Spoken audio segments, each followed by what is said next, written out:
my waterfall on camera right here. No, it's not. Hello, everybody. Welcome to our first stream. We're gonna go around the table and introduce ourselves, but first, a round of applause for finally getting this together, and we're able to stream for you guys. We're super, super excited. This is Campaign 3, Session 1 for us. So, first of all, just a couple announcements for you all who are tuning in.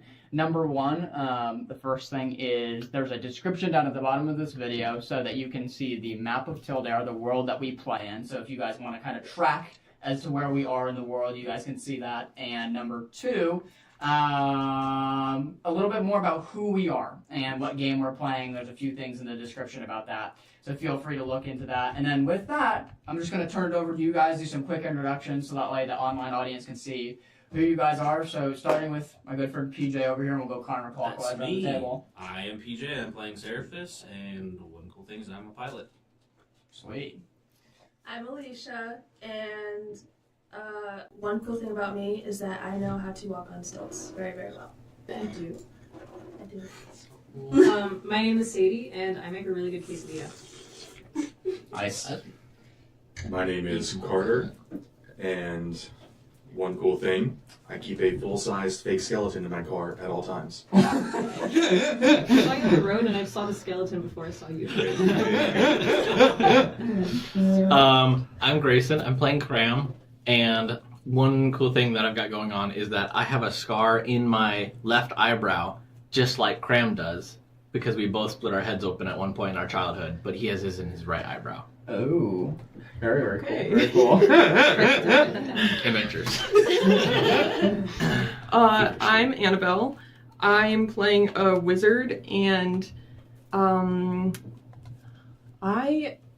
thought of a cool thing, but now that doesn't seem so cool compared to everyone else. That's okay. So I will just go with I am strangely obsessed with Formula One racing. Oh, okay. I didn't know that. F1's big nowadays. That's on the rise. Yeah. Right. That was a Doing really that cool in the car one. with my brother earlier today, like actually. That's a really cool one.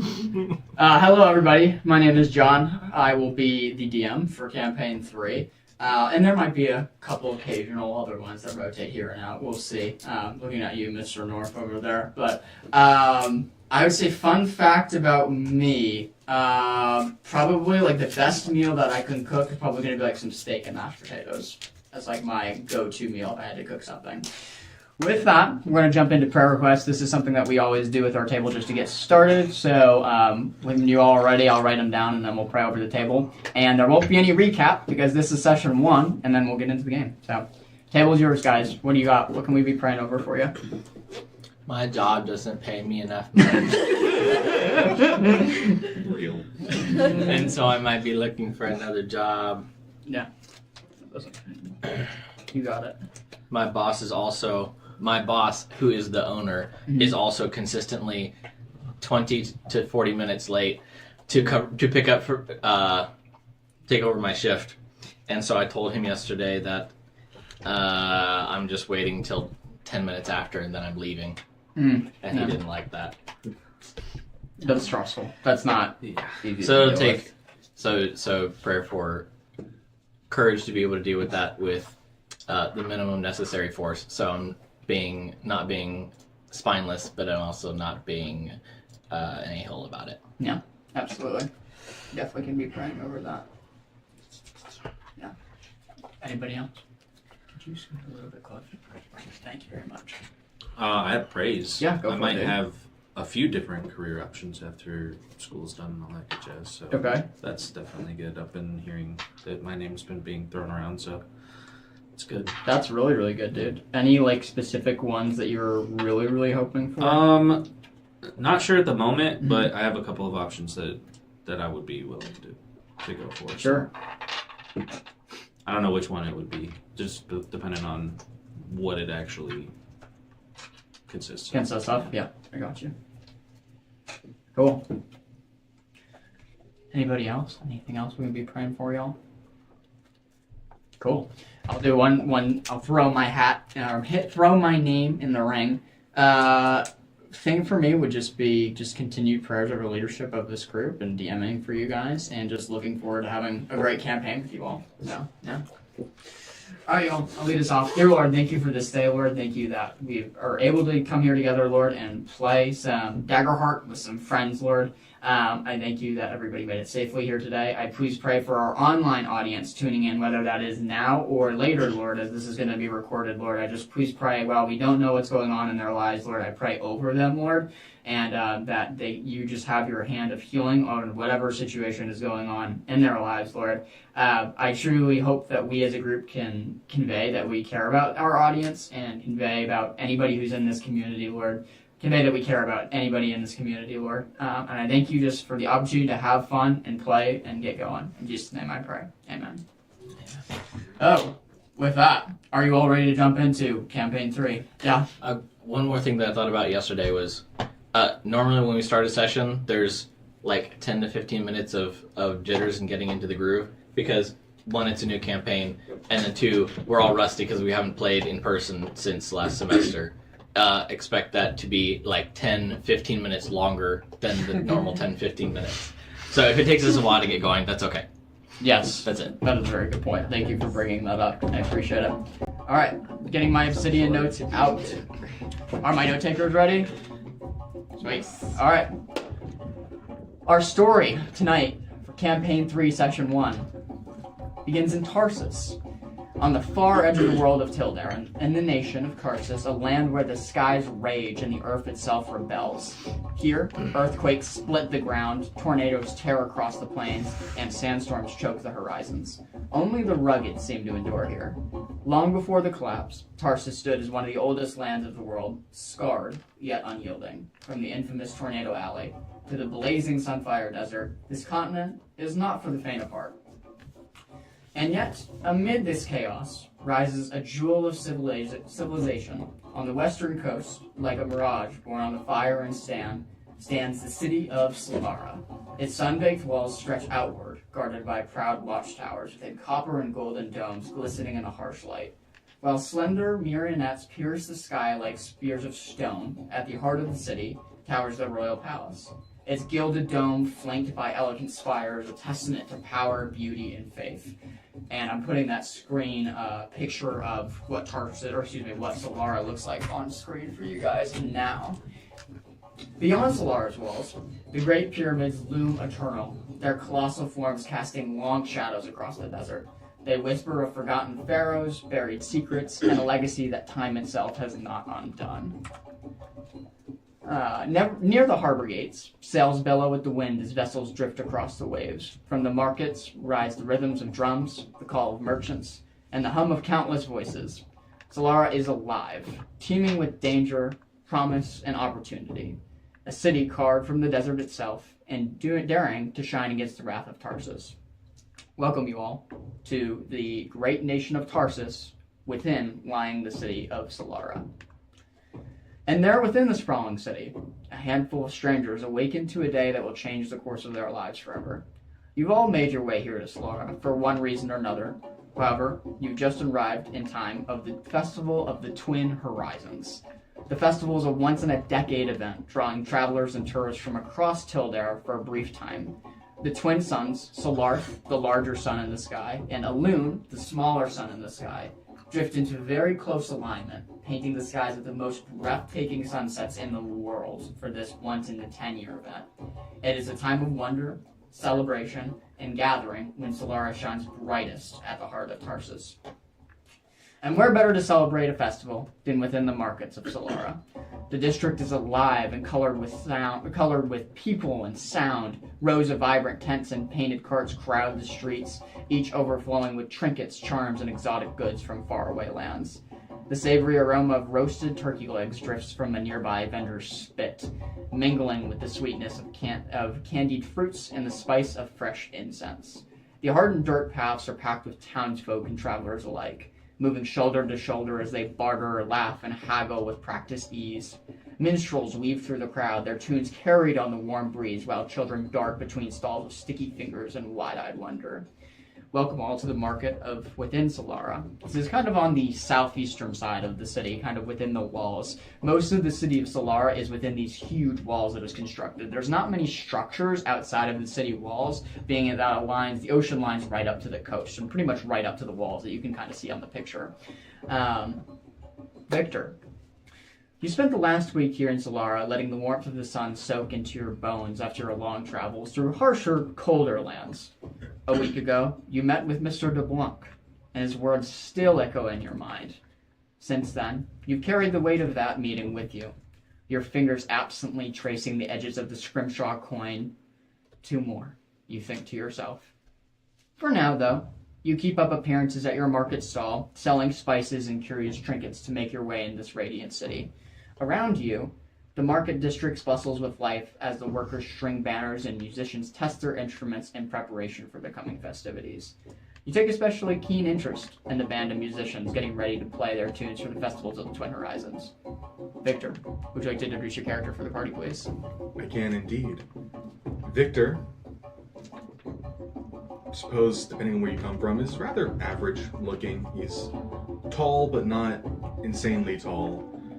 He has curling ram horns that kind of frame his face out, ears pierced with various metals, and probably the most striking aspect of his appearance is the somewhat traditional-looking adventurer's robes that are striped with colors that most people would not be able to afford, though it looks worn and faded by years of hard use. Perfect. Well done. As you sit there kind of at the stall, minding your own business, you have people kind of coming and going, looking and buying certain things as you sit there with your various spices and various trinkets that have been set up there by the de Blanc organization here kind of in Solara as the main buyers and sellers of these types of goods. Where we change scenes while still in the market district of Solara, Beckett and Crown. Up to this point, your journeys have been a bit tumultuous. As Cram, you had your chest of clothes stolen from you on the way here. You were very sour about this instance. All you have now is the clothes you have on your back, and thus far, you've come to the market with Beckett to try to find some suitable new ones. Beckett, you two are here, looking for something else. Of course you're here to help Cram, but you're looking for something a bit peculiar, non-conventional, if you will. Go ahead and make me an instinct check, both of you two. If for the first roll of the game, if you can figure out what stalls to approach to kind of get what you're looking for, both of you with separate items. It's not a crit. Don't tease me like that.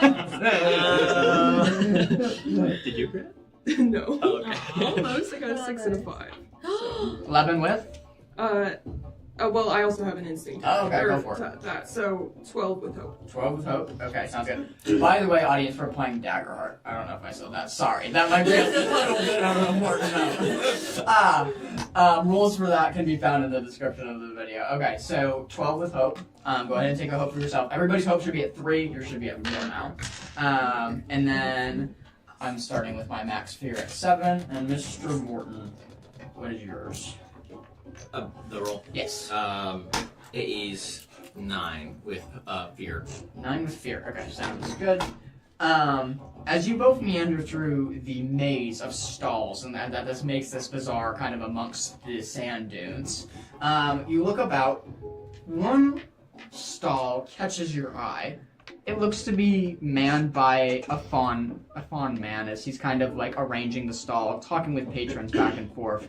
There's a various amount of curiosities laid out on this booth, from spices to interesting garb, and a few other things that might catch the appealing tourist's eye.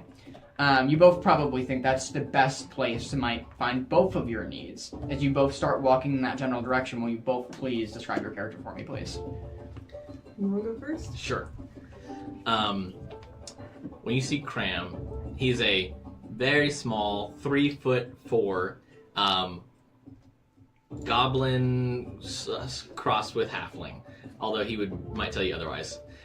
When you look at the top of him, it starts off with a huge hat with the brim and a large shape of a leaf spiraling up in sort of the top of a wizard's hat, and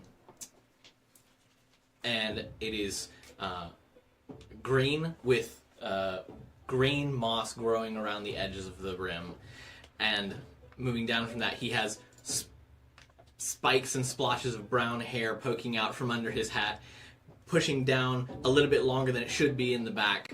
Not exactly to a mullet, but without more care, it might get to that point.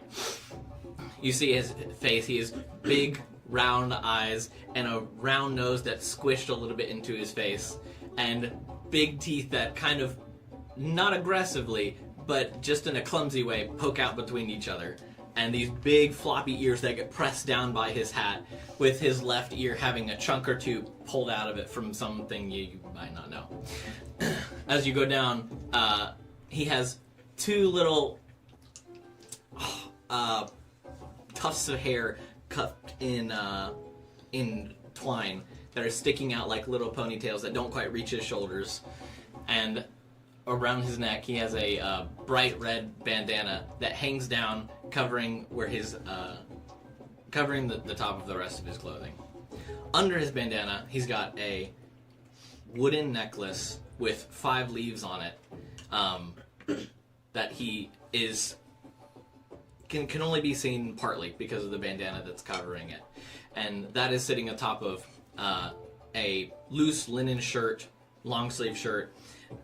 Which is then covered finally by a small pair of overalls, flipping forward and linking onto wooden buttons on the front, with a loose flappy pocket that seems to be carrying a thing or two in the front of it, which only extend down to about his mid-thigh and are bunched up to be shorts on the bottom of overalls. And if you keep going down, there are knobby knees and no shoes. Just barefoot and dirty there at the end, and he is trailing closely behind, paying close attention to what's going on around him, and the other person who's just a mite bit taller than he is, who would be Beckett. Beckett is 3'6", so she's a halfling, and a little bit tall for a halfling, but still not quite as tall as a dwarf would be. She has very curly red hair cut in like a mullet, and she has blue eyes and a nose that looks like it's been broken 100 times. It's very crooked and scarred, and her ears are, or one of her ears is pierced. She's got like little vials of black something or other around her belt, and she's wearing like traveler's clothes. Can you see her arms? Can you see her arms? Yeah, you would probably be able to see her arms. That is a good point, because she does have a lot of tattoos as well that are like just laced across her arms and up her neck. Sure. As you walk through kind of the stalls, you eventually make your way to Seraphis' stall, where you kind of go up to the stall and see the amount of goods laid in front of you as you both lock eyes with the shopkeep. Okay, well, I guess Beckett will step forward and just ask the shopkeep, do you happen to sell any articles of clothing here? My right small Yeah, that's him. Oh, Yeah. okay. Do you happen to sell any articles of clothing here? My little friend here seems to be lacking in a few pairs. Victor will sort of look down, being that he does have to look down quite a bit, to what are ostensibly halfling-sized people. Tilt his head and look over his stock, which is primarily spice. His eyes will land on one specific garb that he has.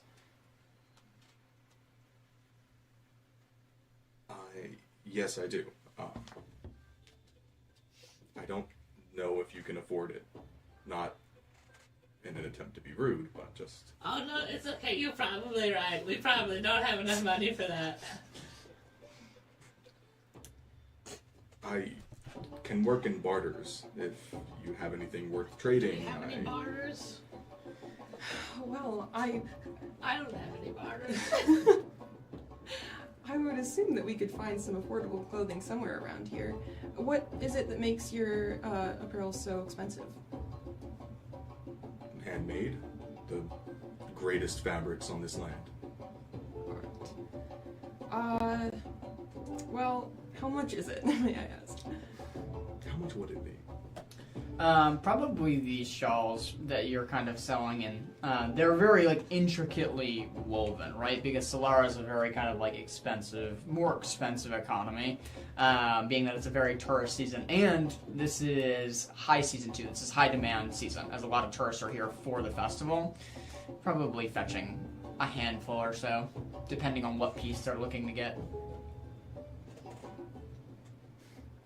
Something around a handful. Few gold. Alright. Well, I think that is something that we could afford. Would you like to get the clothes here, or would you like to get them somewhere else? Do they fit me? They can be made to fit. Oh, okay. So I can't wear them like right now because these clothes are a little bit dirty. What is the likelihood he would have something that would fit a cram-sized person? Go ahead and roll me a 1d20, and let's find out. Let's see. Okay. That is an 11. 11.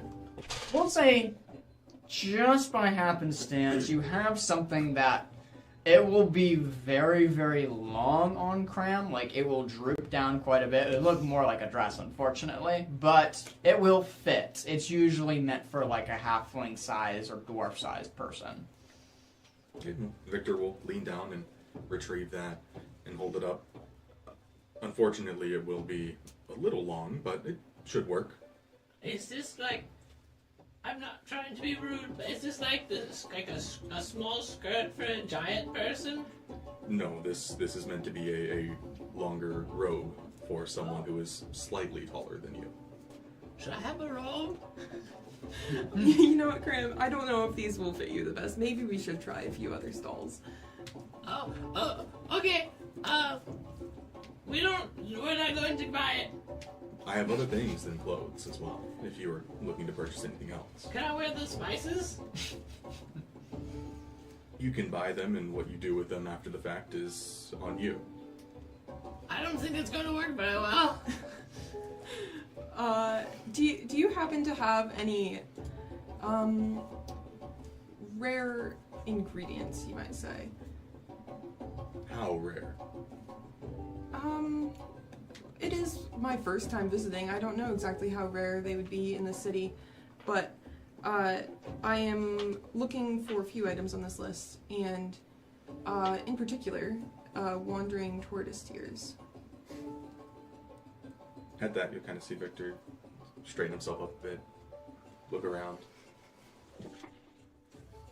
nod, kind of look you two up and down, see the various tattoos and just general countenance of Beckett. Give himself a little nod, then he'll reach back behind the counter and pull out a smaller container. Open it up. Would he? You would. He would. As you open it up and look in this kind of chest, you see in red velvet, like kind of red velvet covering, these 3 little vials. Inside these little glass small vials that are about yay big are what looks to be, at most, 2 to 3 drops in each vial of this semi-translucent liquid. You've never handled these before, but it is labeled Wandering Tortoise Tears. He'll turn it towards Beckett. How much would you charge? That's a good question. I'm going to actually throw this one back to you, my friend. As the stall temporary owner, what would you say is a fair price for these? How much has it cost Victor to live in Solara for this week? Oh, it's costed a couple handfuls by now, even at the cheapest place of the... Oh, I can't remember the name of the hotel you're staying at, but... Skrell's Rest. The Skrell's Rest. It's a couple handfuls. Okay. A couple handfuls. But that's the stuff, right? Like, that's the stuff that we've been looking for. We That came is- all the way that here is just to the get stuff. the stuff. Yes, Graham. So That is what we're looking for. that seems to cause a little disturbance with you. Do you not have a couple handfuls?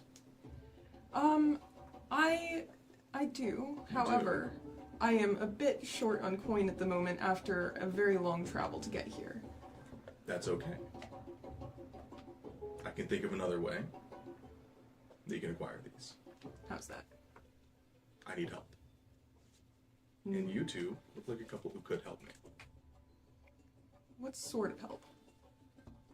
I need to retrieve an heirloom. Okay, I feel there must be something more to this. There might be. He seems really flippy shady. Good job listening to your instincts, Graham. Thank you. What do you think? One second, can we just have a moment, please? Thank you. Absolutely. What do you think? I think that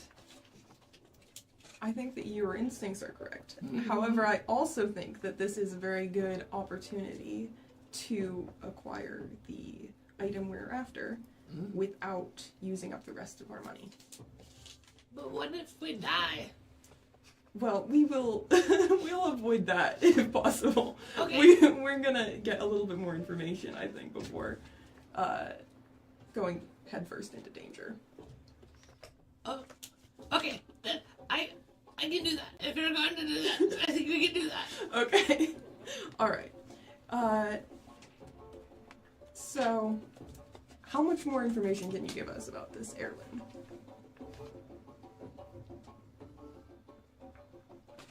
You cannot read that. Oh, no, it's okay. I was just saying speak it out louder. You too. Okay, They can okay, hear you. Yeah, perfect. yeah. Unfortunately, I can't give you much more information. It shouldn't be under threat of harm, but it is under some time constraint. Why is that? I mentioned it was an heirloom. There has been a string of grave robberies happening, and I would be remiss if this heirloom were to go missing in these robberies.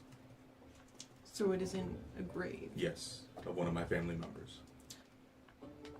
All right. And what do you think about this, Cram? I have a question for you. Miss, what's your name? Victor. Mr. Victor, sir. What sort of things do you weave with this heirloom? I don't have very much hair to go around, and she doesn't either, as you can tell. So does it also come with hair? You seem to be mistaken. Not a heirloom, but an heirloom, as in something passed on through generations. So, what are you supposed to weave with wind? You seem to have lost me. Well, you said it's an heirloom. Do you hear voices on the wind as well? How does he know I hear voices on the wind? I don't know. I didn't even know this. Should I lie to him? Trust your instincts, Cram. Do what you think you should. Is this just fully within earshot? I'm guessing. You all are like right next to each other. It's your booth, but like you all are like right next to each other, and it's pretty easy to distinguish what each one of you are saying. I do hear voices in the wind. Can you weave the voices in the wind into air clothing? I shall have to ponder on that. Oh, okay. So it's not an heirloom, and it's not an heirloom. What does it do? It has sentimental value. I would like it to be kept within the family. Okay. What does that mean? So do you have anything left over from your time before you met me that you hang on to? Yeah, I have acorns, flower crown tucked in my pocket right here. So it's like that. He hangs on to it because it's a little bit of his past and it means something to him. I wouldn't sell for money, but I also wouldn't sell it for money. Sure. Okay, I will not sell your heirloom. I appreciate that. Wait, what was the question again? What are we supposed to be doing? We're retrieving the heirloom for him. Oh. So, are we helping him retrieve the heirloom, or are we retrieving the heirloom for him? Well, that's a very good question. Why don't you ask Victor over here? Are we retrieving this heirloom for you, or are we helping you retrieve the heirloom? I would be going with you. Okay. He's taller than us, so he would get hit first. That is a fair point. Alright, so if you'd be coming with us, and you know where it is, what is the reason that you need us to accompany you? I told you, there are grave robbers about. It would be unsafe So for me to it's go alone. simply for your protection, just in case. Yes. Alright. As the conversation concludes, sorry to interrupt you if you're going to say something, or continues, not concludes. Ivy and Valentine. At about this point in time, you would have made your way into the markets. As both of you step in to see the very bustling and hustling market in front of you, filled with probably 50% people who reside there, but 50% tourists as well for this festival. You find yourselves very weary from your earlier appointment. Your one lead on finding the missing princess, which turned out to be utterly fruitless. The man was nothing more than a traitor to the crown, spreading lies about the Northlands, with no true knowledge of the matter. You've both dealt with him in the manner that you deemed fit for the situation. Now, stomachs growling and energy spent, you've come to the market in search of food and drink, having gone the entire day without a proper meal. You both come kind of in and looking for food about and seeing kind of what's available for you. Would you both like to describe your character for me, please? Go for it. Okay. Valentine is... She's a young human girl. She's probably around early 20s. She has this bright shock of golden blonde hair. It's very long and kind of choppy. Like, anytime it gets a bit too long, she just kind of takes some scissors and snips it. She is wearing very finely and beautifully crafted clothing. Except right now she looks miserable. She carries a parasol to protect from the heat. It's very pretty. It's red and black and gold. Similar to the rest of her clothing. She's got this red long sleeve dress on that is probably very dusty at the moment, which adds to her misery.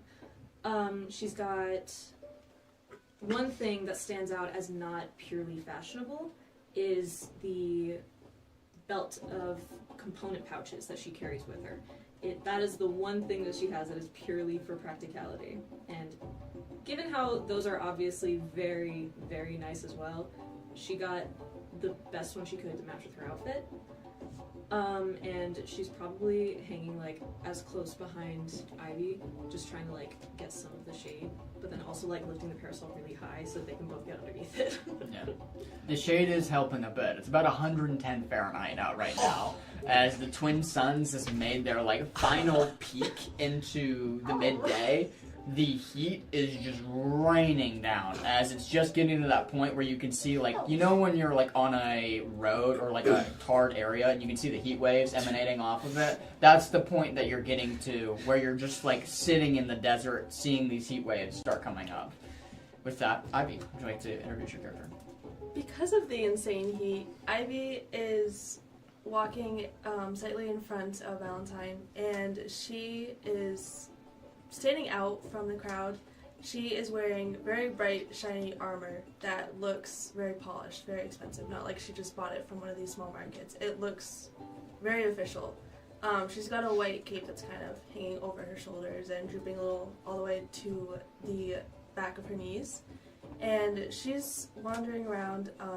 Her eyes are always searching just throughout the crowd, looking at the top of the heads, peering around people, looking at what's in the stalls.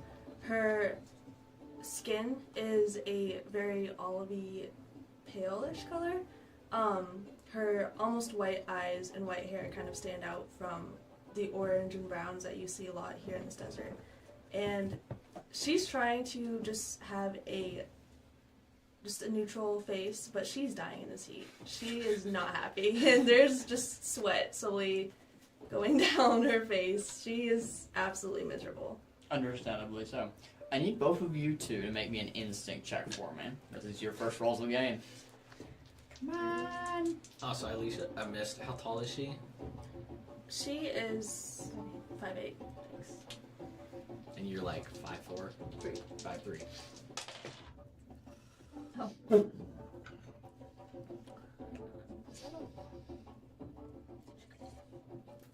Is that a crit? It is. It's a crit! Freaking go! On your first roll of the game, a first crit. That's the best it's gonna get. Valentine, and then I'm sorry, what was your roll, Alicia?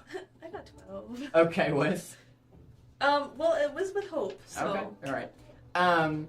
Ivy, with the amount of crowdedness that's in these market stalls, your attention is averted in several different places right now as you're just kind of like very, very close to Valentine, making sure like there's no ambush that's going to come out anywhere, you know, being very militaristic, kind of watching out, just being guarded. It doesn't look like a place that, you know, would pose an attack, but just to be alert. More towards your vigilant side, Valentine. As kind of knowing that this area is no harm, you start examining the patrons and the people that are meandering around this market. Would you quickly recognize somebody in the stalls? One Victor. It looks like he's talking with a small halfling and goblin as they are going back and forth. You can't tell what they're saying, but it seems like it's an escalated conversation as it's seeming to get more passionate, not necessarily angry, but more passionately like up one level and one level and one level of conversation. You're about 15 feet away. Ivy! Am I missing? What? Yeah, I know that guy. Which guy? The fawn. Look up. Oh, Yeah. the tall one? Tall, yes. Yeah. You know this guy. I do! Yeah, we like go way back. Okay. I know you're like super hungry and thirsty and hot and itchy and like dying because me too. You want to go talk to him? Can we? How long is this going to take? With him? A bit. If it takes too long, and I wander off, I'm getting food. But I won't go too far, of course. Okay, but how do I know if you're dead or not? I'm not gonna die. Okay, but how do I know? Fine, I'll stay with you. But please, don't drag it out. You'll like him. He's nice. Okay. I was like, Victor! At that, he's going to be entirely pulled away from whatever he's talking to you two about, and immediately shoot his eyes in the direction of a voice which he would very quickly recognize. And be met with such high energy, which he would not have, being that he's been spending his days out in the heat, in the sun, for a week at this point. But he will, responding kindly. She grabs Ivy's hand and is marching over. Sure. Victor! Hi! Marching Hi. over right away. You're still in your stall, right? Yes. Okay, Just- so you yeah. marching up to his stall, you get a clearer look at these two. As it seems like a small halfling, kind of with a goblin, as they're looking and perusing over a certain amount of things, the one of which is curious to you. It looks like almost like a briefcase-like object covered in red felt with 3 little vials in it, as they're both kind of examining it and talking softly to themselves. I'm going to like lean down and poke like right over your shoulder and go, what you looking at? Who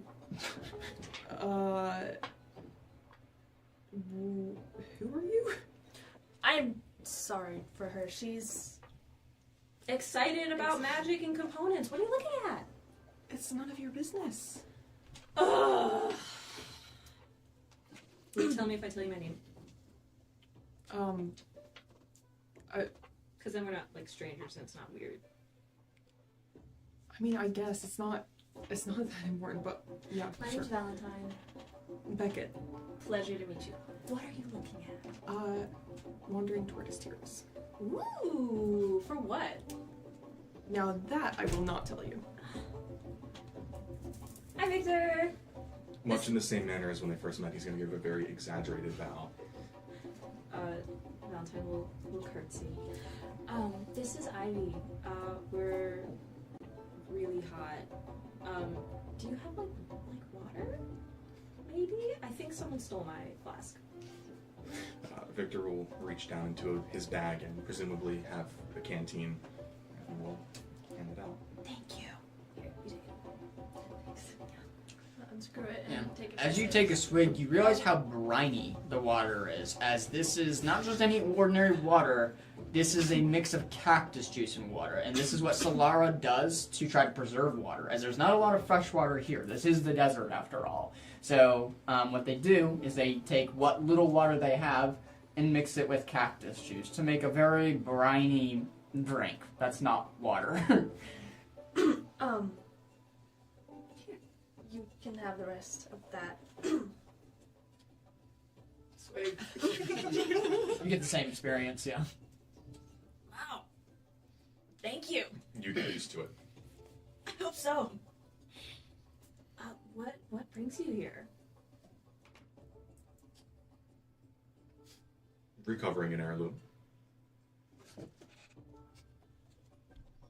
Okay. How cool is it? I think you would know. Okay, cool. Do you help? Of course. Absolutely. Miss Valentine, as much as I'd love to help this nice man for offering that water, we still have a mission at hand that we need to continue.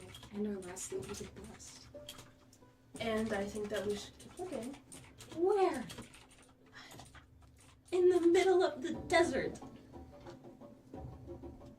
Do you have better options? He's not gonna know. He knows a lot. You know a lot. I tend to know some things. He knows some things. How Of a lot of things. do you know this man? May I Oh. ask? He was in my house one time. One time. Yeah. She Mrs. invited me in. I didn't just walk in. Oh, I feel that's that too. worth I mentioning. assumed Sorry, that. yeah, I should have said that. Yeah, I invited him.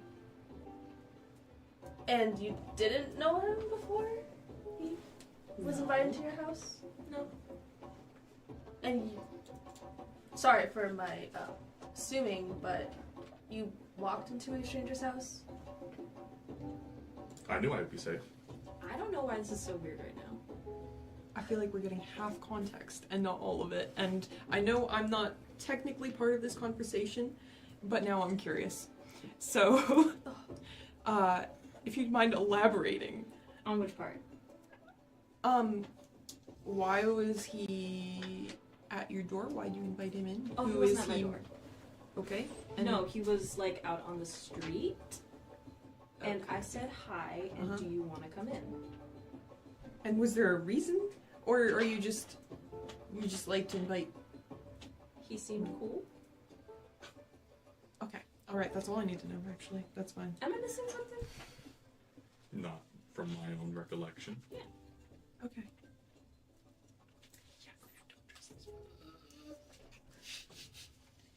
So this heirloom that you now want to help him find, where is this? Is this somewhere local or Just outside of the city. Relatively close. is this like a easy, quick mission? Oh, definitely. Okay. Is that like quick in the grand scheme of history, or quick like in the grand scheme of me wanting to sleep? That is a good question. Are you gonna answer it? Wonderful. Isn't it fun? Oh, they're just like each other. As you all conversations keep continuing here in the market. And then there was one. Seraphis. After stumbling days upon the sea, you finally reach Solara. Nearly 2 weeks sail from Eldoria, slowed by the stubborn winds along the eastern coast. Sailing has never been your preferred way to travel. You've always thought it was quite barbaric. Miserable business. But, at last, lands beneath your feet once more. Your stomach growls. 2 weeks without proper food, and it's been far, far, far too long. You bartered passage off of the sloop that carried you here and step onto the sun-soaked docks of Solara. Without hesitation, you weave through the crowded streets, intent on finding your first real meal in what feels like ages. I need you to make me a presence saving roll here, my friend. Reaction roll. Oh. Just right off the bed. Oh, that's terrible. No. It's only up from here, hopefully. Let's see. Is it presence? Yeah, presence. That is a 5 with hope. 5? Whoa. Wow. With hope. It's a 5, though. Oh no. It was the worst roll I could do without a critical fail. Suddenly, as you're walking through the desert, you feel a sharp headache come out in the back of your mind. A really, really sharp headache. Bring it to me. As it reverberates within your skull, you go drop to the ground. You take 2 stress. As you drop to the ground, a couple of people who are around you immediately help you up. Oh, are you okay? As they kind of reach out, and you kind of just brush them aside, knowing that you're fine. Getting up, you kind of hear the voice echo within your mind, and then quiet. So you think it's gone away. As your streets open up, you immediately kind of move into Solara's market stalls. The air is alive with scents and sound. Your eyes scan for food vendors, just thinking maybe if you get something in your stomach, your head will start pounding as much as it is right now. But then you freeze. Among the crowd stands someone unmistakably. You see Valentine. Looks like she's traveling with quite a group as they're all conversing with one another, seeming to catch up. Or you don't know if they're long-lost friends or just meeting each other or whatever that looks like. But it does pique your interest. And also, guys, just out of game, everybody talk a little bit louder for the whole table. Like that. Please continue. Oh, it's Valentine. Of course I'd run into her here. Valentine. Huh?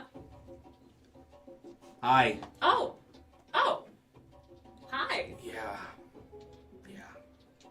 What you doing here? You know, I travel everywhere. Got it from my father. You know this. I know this. Okay. Do you need more people? Do you need a job? Yeah, a job would be great and maybe some food. The head's killing me. How's 5 people? I have a question. So, if you have enough people for your job, and you have the tiers, do you think maybe you could do the job, and we could not do the job, and have the tiers because it's still getting done? No. Well, but it's done. It would be payments for services rendered, and if you would be rendering no services, no payment would be needed. But if they're serving you... Then I will give the tiers to them. Oh. Then could we have them after you give it to them? That would be up to them. Oh. Hi, everybody! Hi, you're all very tall and white. I'm Cram. Hi, Nice Cram. to meet you. I didn't tell you what my character looks like. Oh, I'm so sorry. My character is I'm so not sorry. white whatsoever. That was my bad. That was my bad. I'm sorry, I didn't see you. That was my bad. Give me a description of your So, character, please. Seraphis About that. is a elf in furnace. So he has dark horns. Go upwards. Elf ears. So he looks a little off. He has very much an elf-like stature, but his skin is charcoal gray. So he is very not white. His glowing gold eyes His clothing, he wears black robes with gold trim, and he has leather armor underneath. And he has what looks like tattoos, but they're not tattoos. But they are everywhere. You can see. Face? Face. Oh gosh. That's what he looks like. He's about 6'6". Well, some of you are, more elegant, others less. I just had a request. Don't looking at me very intently. Yes, but you need to speak up. You need to give them your proposition. You said your name's Cram? Mm-hmm. I'm Cram. My name is Cram. And, oh my goodness. Was that long enough? Should I be longer? That was perfect. Okay, what's your name again? Victor. Mr. Victor here, he needs to get an heirloom, and from a grave, and he will give us tears if we get the heirloom back. So I was wondering if maybe we could go inside where it's not as hot, and you guys could get the heirloom, and then it would be done, and he could give tears to you. And are you all a group? Do you know each other? Kind of. Yeah. Oh, well, could you then kind of give us the tears after he gives you tears? So, you sit in the shade and don't work, and we go work, get paid, and give you what we earned. Oh no! Well, he's paying us, but first he's giving it to you, and he'll pay you something else. I think. I don't want to put words in your mouth. If they don't want the tears as payment, then I wouldn't give them the tears as payment. I do want the tears as payment. Then I will give you the tears as payment. What tears are we talking about exactly? Hold up the wandering tortoise tears. Very fancily decorated chest. And those are what exactly? Well, you can use as like an ingredient. You For could- like magic. Magic, right? You can also put it in pie. You can also put it in pie, but you can put a lot of things in pie. So, Right. Pie. Is this something that we need? it could be useful. What other forms of payment might you have? Unfortunately, I am rather light on gold. But I'm sure Mr. DeBlanc would not mind if some things from this stall were used in a mutually beneficial endeavor. Right. And these tiers are your best offer for this task at hand. They are. Each one is worth quite a bit of gold. I see. And you want us to give these tiers to you while you sit down? I don't think that would be a good thing to want anymore. They're going to take the tears from us if we don't get them first. It's a very good observation, Cram. Very good. Oh, Yes. So we will accompany you. Thank you. Hey, how about you? I'd do anything for Victor. Oh, do you know Victor? Yes. Oh. Yeah. Okay. Last time we met, it was a little awkward, but It was fine. It yeah, wasn't too awkward for me. it was very awkward for me. Hmm. But you know, Wow, that tells me nothing. Yeah. If it was awkward for him, would you expect him to divulge that? Well, Are you trying to pry? Yes. That's rude. Okay, And wasn't it you who lectured me on my manners last time? I'll do it again. It seems you should be talking to a mirror. He did get you on that one. Yeah, he did. I don't. Shh. Side I like her. Okay. Yeah. She is coming, yes? Yes. Good. You are coming, right? I feel like I don't have a choice. So yes. Yes. I think all this talk about manners, I think it's a situation of the apple doesn't fall too far from the tree. Wow. Hello. What? Me? Yes, you. Okay. Not called for. In the slightest. I just say what I see. Oh, okay. Whatever. Where are we going? I won't discuss it here. Oh. Did I hear a mention of the heirloom is in a grave? Yes. Well, a tomb of sorts, I guess, would be a little more accurate. Remind me if I'm wrong, but isn't that illegal? See, it isn't. There are grave robbers about, which is why I would like to go into land which is, in this case, rightfully within my family, to retrieve something which belongs to my family before these grave robbers take it. Right, and is there proof that this is your family's heirloom? Unfortunately, I don't have any proper documentation with me, no. I can't do that. You can. Okay. You didn't hear anything about robbing a tomb. You didn't hear that. You are following me because you're helping me. And I'm going. And what if we get caught? We won't get caught. And if we do? Look at us, we all stand out. I think we'll be fine. He thinks we'll be fine. That's a wise man. Come on.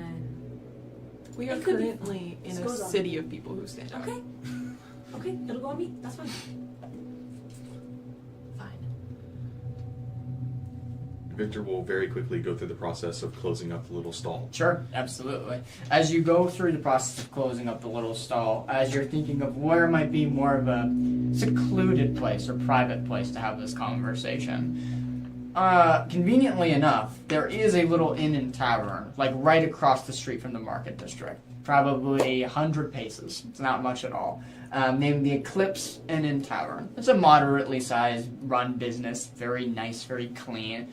Probably a perfect place to duck into more of a private area, as opposed to in the hustle and bustle in the markets of Solara. Victor's going to gather his things, his bag, his belt with his sword and buckler, and then lead them across the street. Sure, absolutely, easily enough. Are you all going with him?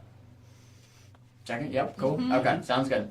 As you all move towards the Eclipse Inn and Tavern, the exterior is a sandy stone wall, slate roof, and a crescent moon sign glowing by lantern light. The common area is cozy wood floors, twilight-colored rugs, and a sun and moon mural. The rooms, very simple, carved furniture, deep indigo curtains, and small balconies kind of adorning this building. It looks like a very moderate size inn, and probably for like the mid economy of people who are looking to come visit here. So semi-affordable if you were here to stay the night. As you all kind of make your way in here, you can see like a going kind of cold fireplace, as it's not currently going, being that's 110 degrees outside. But in the winters, it can get a little bit cold here, being that it is the desert after all. As you move into this space, you find a very nice common area. Not a lot of patrons are inside here at the moment, being that most are enjoying the festivities, even though it's out in the heat. You find a bit of respite for yourselves as the tavern area is open if you'd like food or drink. It is a lot cooler in here. It's about 75. So quite a big difference as you kind of are moving through the space. The floor is yours. Beckett, what do you think that the mother would think about this job? That is... I feel like I'm unqualified to answer about anything that the mother believes. I I don't think that there are very many people who understand her, and I don't count myself as one of them. But feel free to ask her yourself sometime. So bad? I don't know. Oh, okay. It would be really convenient if there was like a judge or a scholar of some sort around. Sadly, we don't have one of those. Yeah, it's unfortunate. Okay, I'm going to close my eyes and ask, but just keep going. I'll hold on to the back of your shirt. Okay. Are you hungry, Graham? Would you like to get something to eat, or would you rather get a room first? Yeah. All right. I'll just follow wherever the rest of the group is headed. Victor's gonna claim a table. Yeah, absolutely. Clearing off a table that was just kind of, had patrons at it. You can see the barkeep kind of wiping it down. It holds 6 comfortably. It's a circular wooden table. You can see a kind of man step forward, half elf, quite tall, probably 6'5". Steps forward. Well, hello. Welcome to the Eclipse Inn and Tavern. May I take your orders? What do you have? Well, it is more the question of what you want. We have quite a lot of a selection, being that the festival is in town. We have a larger menu than normal, so what tickles your fancy? Do you have lamb? Oh, we do indeed. We do indeed. It's a nice roasted lamb with a nice green curry sauce accompanying it. That sounds so good. It's a bit spicy, though. You okay with spice? Yeah. Okay, it's great. One of my personal favorites. And for you, madam? Anything cold, please. A beer or? Water. Yes. 1 beer, 1 water, very well, as he's kind of taking orders. You quickly notice that this is probably going to be a good-sized bill, being that he's taking orders and you guys are all, like, ordering lamb and alcohol. So he's writing it down. And for you, sir? I guess lamb for me. Very well, the braised lamb is popular choice, yes, yes. And for you, madam? Anything except fish. Okay, well, we have lots of meat options. Anything that interests you or intrigues you? We have, turkey was just on the spit. That sounds wonderful. There we go. Roasted turkey, and for you, my little friend. Do you have any cranberries? I will have to check the kitchen about that one, actually. I do not know if we... blueberries? Oh. Do Would you that have do? They're similar, but like cousin related, but they're cram instead of blue? Yeah, I don't know if we do or not, but I can check the kitchen for you and see if we do. Okay. Yeah. Is there anything else you'd like with your cranberry? Well, I was gonna ask about on the wall. With Yes. That large like beetle-looking thing. What is that? Oh, as he turns and looks at... Oh, it's just a little scarab beetle. They won't hurt you. No, not the live one. That's a normal beetle. I know that one. What kind of beetle is that one? The big one that's framed on the wall. Oh, and you kind of points to this one. I'm sorry, I didn't know that's the one you were talking about. That is the black and white spotted lotus. It is quite a native beetle. It's becoming more and more rare, but potion makers hunt it down due to its magical properties. Its blood, you see. Its blood is very, very vital and rare, so they are in danger now, unfortunately. But our tavern owner, he hunted it down and displayed it as a nice mantelpiece. They're in danger from my crabby little hands grabbing them. I'm sorry, I spoke kind of turned. Do you have this around here? We did, but since everybody has been hunting them down, not anymore. They're very endangered now, and actually, if you hunt them down, there's a heavy fine if they find that you killed them, so I wouldn't recommend it. Okay, that was just a joke about me grabbing them. I don't like them. It's quite a little funny friend that you have here. What a beautiful son. And for you? He's gonna, before he orders, you can put this on Mr. DeBlanc's tab, yes. We're here on his behalf. You can see his smile fade and kind of give it twitch in his lip. Go ahead and roll me a presence check, my friend. There you go. And I will be adding an experience on this. I 100% will be. It's not great, but it'll. I'm very glad I added the experience. That is 13 with hope, but You got an experience. I have the experience. That's with the experience. I also have, I'm attempting to persuade him. I can spend another hope for Heart of the Poet Okay. to add a d4 onto that, which I'm going to do. Okay, sounds good. Because that's horrendous. Go ahead. Sounds good. Okay, it's a 14 with hope. 14. Oh. I added one. Ah. It's one higher. With hope. 14's pretty good. 14's great. Almost There's 15. way too much negotiation going on this side of the table. Look, guys, it's a 14. It's a 14, I promise. It's close to 15. 15's halfway to 20. 15 is. Quick math. It's funny. My assist, that doesn't count. He looks at you, looks deeply kind of into yours. I didn't know you were employed by Mr. DeBlanc. The employment is rather recent. Around a week ago, we spoke to each other and came to agreeable terms. Intriguing. I don't even see Mr. DeBlanc in here myself very often anymore. Is he doing all right? Is he out of town? He, at this moment, yes, he is out of town. Go ahead and make me another presence roll. I am going to give you advantage on that because you know he is out of town, so it's a truth. Okay. You better roll good this time. Come on. I I'm can't also help you going to spend anymore. another experience. Just gonna... Okay, that's actually better. Hey, I crit. I'm happy. That is a 19 with hope. Nice. Hey, that's good. And guys, remember we're at level 1 too. So from campaign Solid. 2, like all of the numbers, we gotta kind of like downscale because you know level 1 you have lesser traits. So also remember that. So 19 is really, really high. Very well, my friend. I will take your word for it. I haven't seen Mr. DeBlanc in a while, but you seem like a man of stature, and therefore we will send it to his town. And for you, your meal. I will have a glass of wine and the lamb as well. Very well, as he writes it down. About 30, 45 minutes. Of course, there's a few things to go orders here and there, but probably brisk 30 minutes. He lets me know if you need anything. I will be back to check in with you all. As he kind of turns around. You can see he has I wouldn't say a 3-piece suit by any means, but he's dressed very nicely. So he has a short cut robe. So think like a robe that would be long. It's kind of shortcut. It's very waiter-esque, as it has blacks, whites, and muted browns. As he kind of steps back and into the kitchen. Thank you. Oh, he's not. It's a very nice. It's a nicer establishment. On a scale of 1 to 5 stars, or 1 to 7.5 big smileys.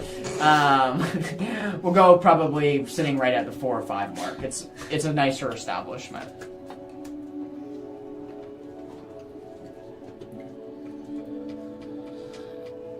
It was very kind of you to put it on a tab. They're not going to mind. We'll be out of town by the time he returns. Who is this guy? An acquaintance. In a good way or a bad way? Neutral. Oh, okay. Is he actually your employer? For now, yeah. That stall belongs to him. Okay. Technically, what I'm offering as a reward also belongs to him, but again, we'll be out of town. Yeah. He'll understand. He's a very understanding man. Where is he? He left for the festivities. I didn't gather where. Oh, okay. I'm assuming he doesn't like the crowds. He hates the crowds. Makes sense. Beckett, did you notice that man across the table, he has tattoos like you? You got some matching. Good perception, Graham. Graham, are you talking about these? Oh, you heard me? Mm-hmm. Yes. They're not tattoos.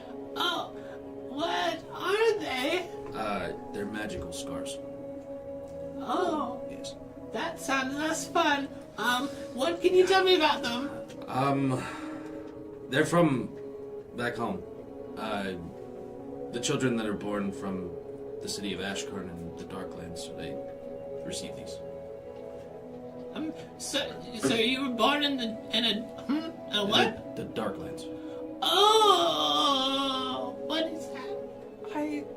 I would like to know more too. I remember seeing it on the map as we were tracking our journey to come down here, but I don't know if I have ever come across anyone from the Darklands. What's it like? Yeah, it's well, very dark. The only light that we get is really from the moon whenever it's full. Suns never rise. It's cold, a lot colder than here. It's exactly the opposite. Whereas this is a hot desert, it's a frozen desert there.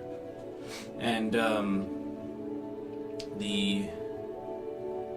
there's a volcano that the town that I live in, that I'm from, the volcano there has catacombs and everything, and there's a whole city on the volcano. But yeah, it's very dark.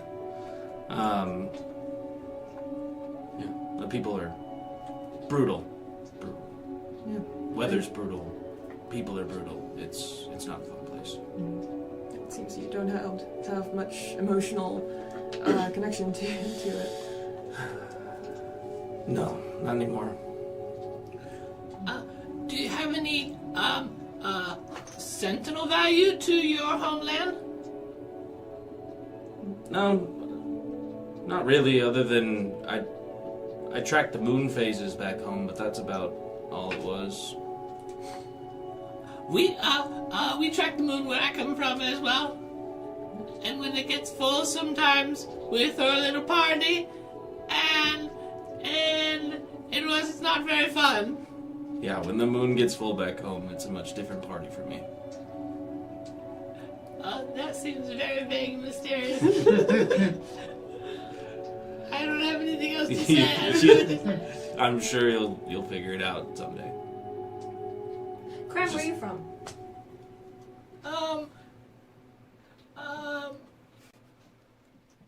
Can you tell them where I'm from? I'm going to pee myself. Well, most recently we come from Withernot. Oh, okay. Yeah. That's a big city. It is indeed Cold. Yeah, it's home, but it is nice to experience some weather other than just chilling winds all the time. Fair enough. And you? Where are you from? Oh, I'm from Ravensloft. Oh, not too far. From Withernot? From Solara. Oh, yeah. It's like maybe a couple 100 miles, give or take, but not Withernot. Yeah, of course. So, do you buy into the whole mother thing? Not as the church preaches it. Yeah.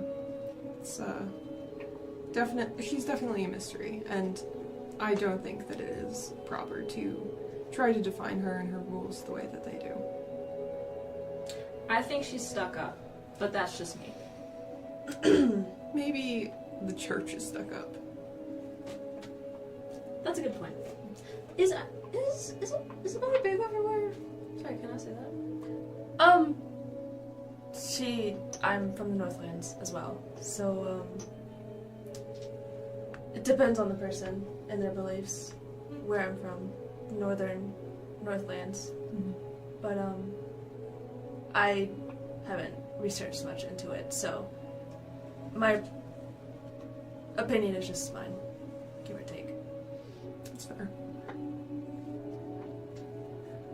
I like your clothes. Thanks. I currently don't like them right now. It's a little too heavy for the weather, but You would do better if it was colder. yes, that is what I'm accustomed to. Drinks are served. Don't let me interrupt the Great. conversation as he starts bringing the drinks out. Food not yet to come, but the drinks have been delivered. Why? I'm going to cast my eyes to the side and look our guide up and down to see if he has any like bits and bobs or stuff hanging off his clothes. What would you have hanging off of your clothes? The only bits and bombs would be the various ear piercings, which I hope you would not try to grab. He does have a walking stick with him that has some dangly bits on it, but he seems beyond the way that his robes are dyed to be very simple. He has a bag, a necklace, but you can't see what's on the end of it, and he wears a simple side sword and a buckler at his hip. but really no fancy bits and bobs on him. How old do you look? Around 30. Okay. I'm not going to touch anything. I appreciate that. I like a staff. Would you like to hold it? Yeah. As you take it, you underestimate the weight of the staff, being that you're so little. So how tall are you? 6'4". So it's a And staff. it's taller than him. So it's like a 7-foot staff.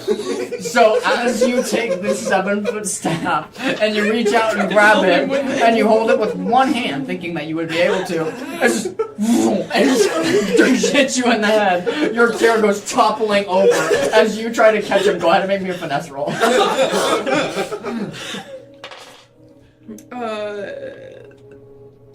Where is that?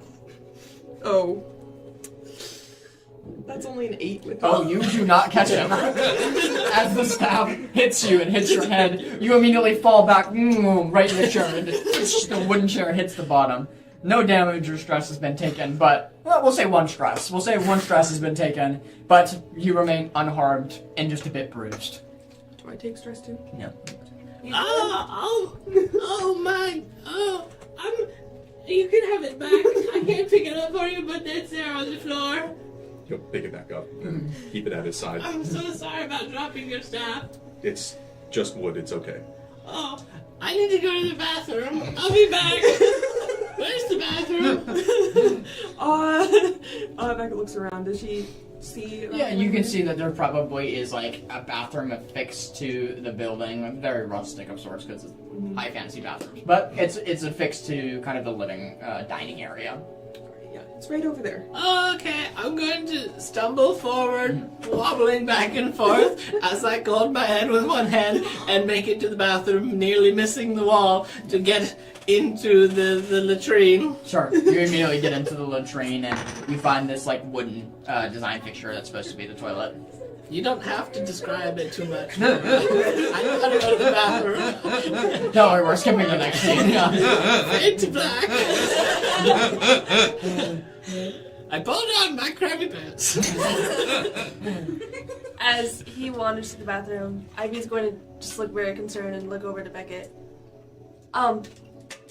Is he under your guardianship? Yeah, I think you could say that.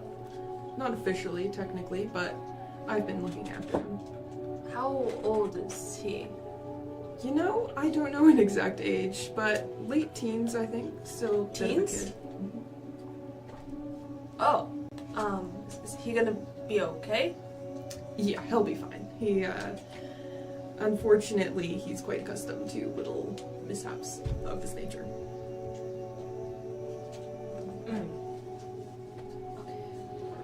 I'm drinking this.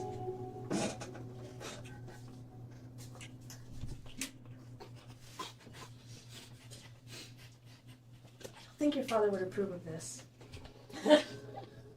Probably not. My mother would. Would she? Yeah. So, let me get this straight. You know him I know him. from inviting him into your house. Yes. And you know him? Kind of. Kind of. It's a long story. Right. Is there anyone else in this place that you might be aware of?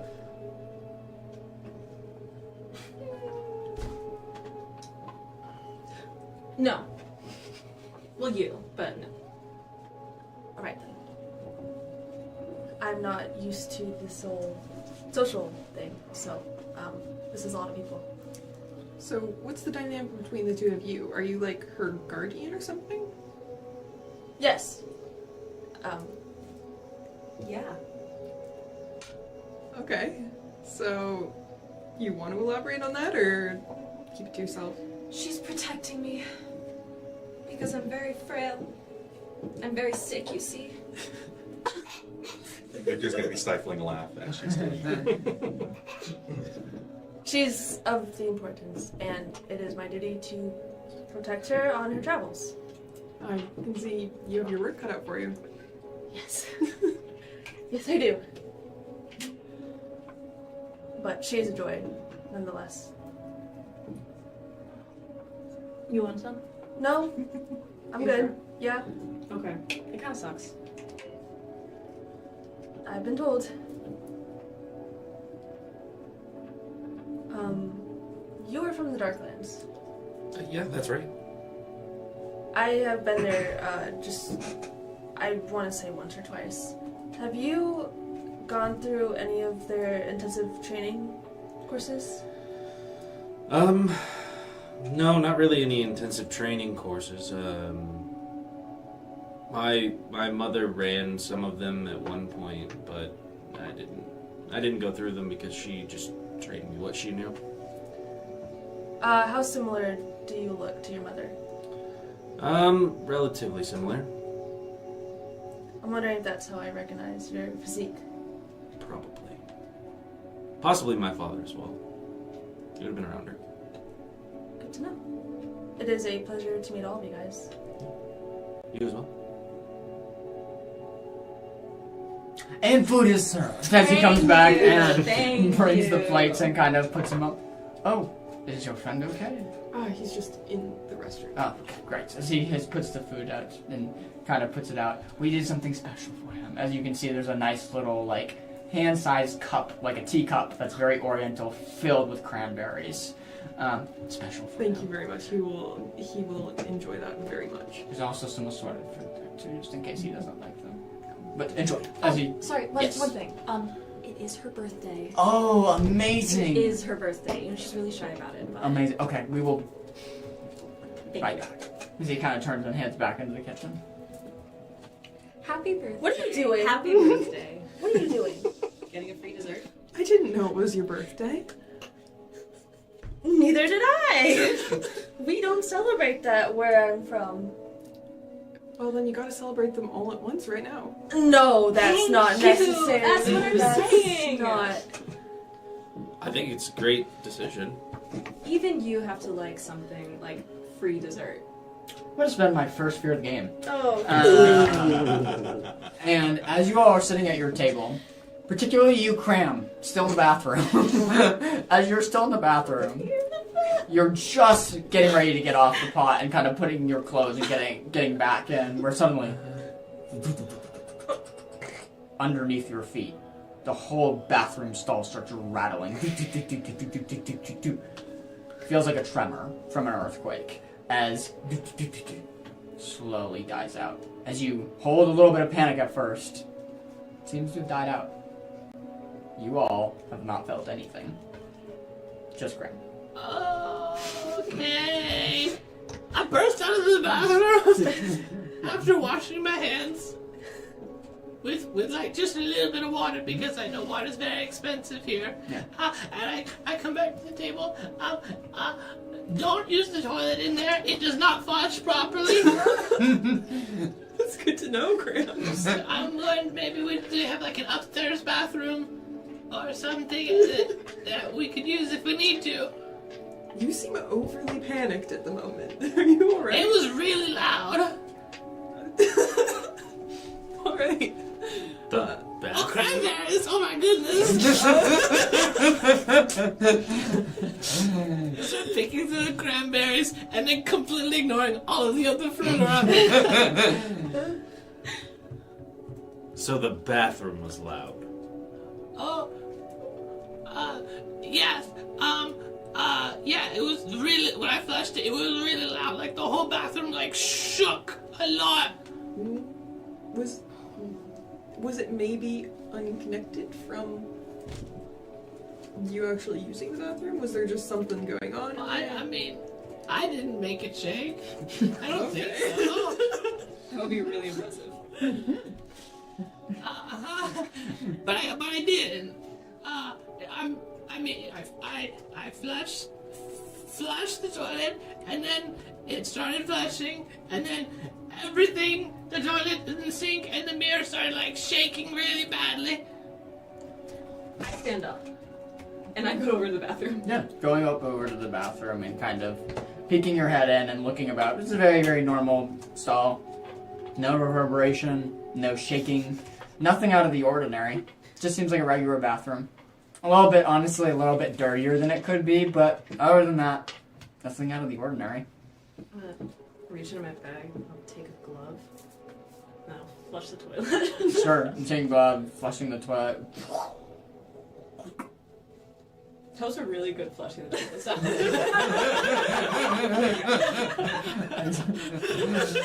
Been waiting all session for that.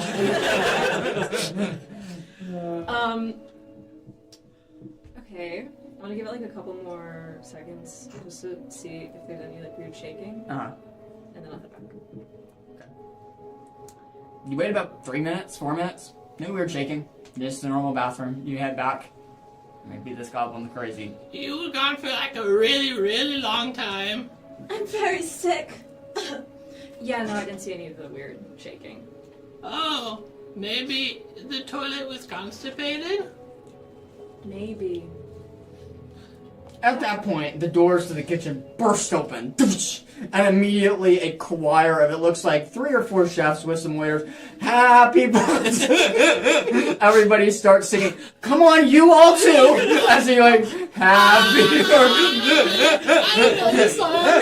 As they start singing happy birthday as loudly as possible, very reminiscent of Campaign 2. Deliver the cake right in front of you. It's a very nice white layer, like yellow cake. Think of like a wedding cake, but just one tier. Very, very nice, placed in front of you with like a little sparkler at the front as they all eagerly, the staff, just wait in anticipation for you to blow out the sparkler candle. Make a wish. Just gonna watch and be like, why is there a bomb on... Oh, Ivy, you take 3 stress from this. Okay. You take 3 stress. For real. Why is there a bomb on the... Are you okay? You just wasted her wish. She wasn't gonna make one. One of the waiters takes another one and plucks it in. And starts going Okay, again. thank you. Really appreciate it. Make a wish. What do you mean, make me I don't just go it. I wish, but don't say it out loud. Okay. Yeah, I can think Great of wish. Oh. As you extinguish the flame once more, and it goes quiet, they all kind of like give a round of applause and leave you all with yourselves in this nice white layer cake that you always can share with yourself. It's a pretty good sized cake. Wait, waiter. Oh, yes, my pleasure. How can I Can help? I get something to make this a little bit more spicy? Yes, the question is how spicy, my friend. On a scale of 1 to 10. Like a 7. 7? Yes. Like May I challenge you with an 8? Sure. Why Very not? well. As he goes back into the kitchen, disappears for about a few minutes before bringing back like a glass bottle of a orangish yellow liquid, but like battery acid yellow. Like it's this very vibrant like color, not typical of most hot sauces. We also must make you sign this, unfortunately, as he pulls out a waiver. It's just company policy. It's very spicy. It's very spicy. Okay. Do you sign? Sign it. You sign, he takes it, drops the bottle, as much as you wish. Thank you. And that's for an 8? Oh, yes. The 9 is you have to write out your whole rights just in case you... That's a bit gruesome, isn't it? Well, we won't go there. And then a 10, we won't. Why not make it a 9? No. We can get the papers. No, thank you. This is more than enough. Does anyone hear a chicken? Hey! Valentine! What? Stop. Stop what? Stop balking like a chicken. That wasn't me! Sure. Perhaps anybody else at the table would like to try a 9 or a 10 for the Oh, I just wanna watch. special house sauce. Maybe the birthday girl? Can I get a 10? You can, sir. Let me just converse with my cooks really quickly. About 5 minutes goes by going into the kitchen. He brings out what looks to be a stack of 20 to 25 pages of you have to hard sign almost every single page.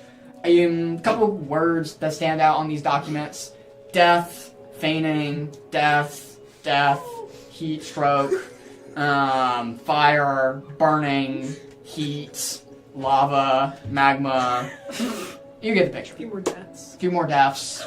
Yeah. Okay. Okay, sounds He's good. gonna sign all of them. Sounds great. As you're signing, Does anyone know like healing stuff?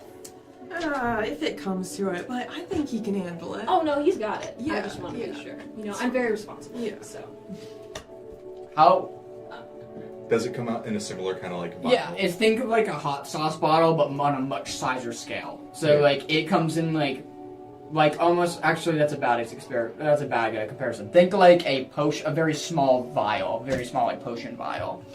It's such a concentrated dose. He's gonna hold it, gesture to the waiter. Thank you very much. I'll put this on and wait for him to turn away. And he's gonna put it in his bag. Ooh. Go ahead and make me a. I'm gonna give you advantage for it because naturally he is gonna turn away at some point, but you're still trying to lift it. So go ahead and make me a finesse roll here with advantage. can I assist? You already passed it. Sorry. This is gonna Sorry. be I would have said yes, very but fun. It's okay. I was gonna do that. roll for the audience. They can assist, but if the die has already been cast, they can't. So they have to call the assist before. Yeah, hold your roll. 11 with fear. Get my 7th fear back. The DC was a 10. As you There we go. lift it carefully, it drops out of your hand as you misunderstand the weight of the vial. It's surprisingly heavier than you would thought of a thimble-sized, small, very canister. But I guess the liquid inside has a quite large viscosity to it, very dense viscosity, that it drops out of your hand unnaturally. It doesn't break. Just in time, you're able to kind of throw your chair backwards, the chair hitting the wall. The waiter immediately spins, seeing the chair hit the wall while you grab it into your pocket. The waiter does not see. Oh, are you okay, sir? Yes, I apologize. Has the hot sauce hit yet? No, I saw a beetle. It scared me. Oh, yes, they're all over the place. As the little scarabee flies onto the wall. He's gonna sit back down and begin to eat his food and pretend like it is, in fact, pretty spicy. Sure. You can add to your inventory, my friend. One of the hottest hot sauces here in Solara, which is saying a Put in lot. somebody's eyes. As you pick up this very, very hot sauce, the food is delivered to your tables, as well as the hot sauce and anything else, festivities of cake, as you all finally have, like, while eating, a moment of respite and to catch up with one another.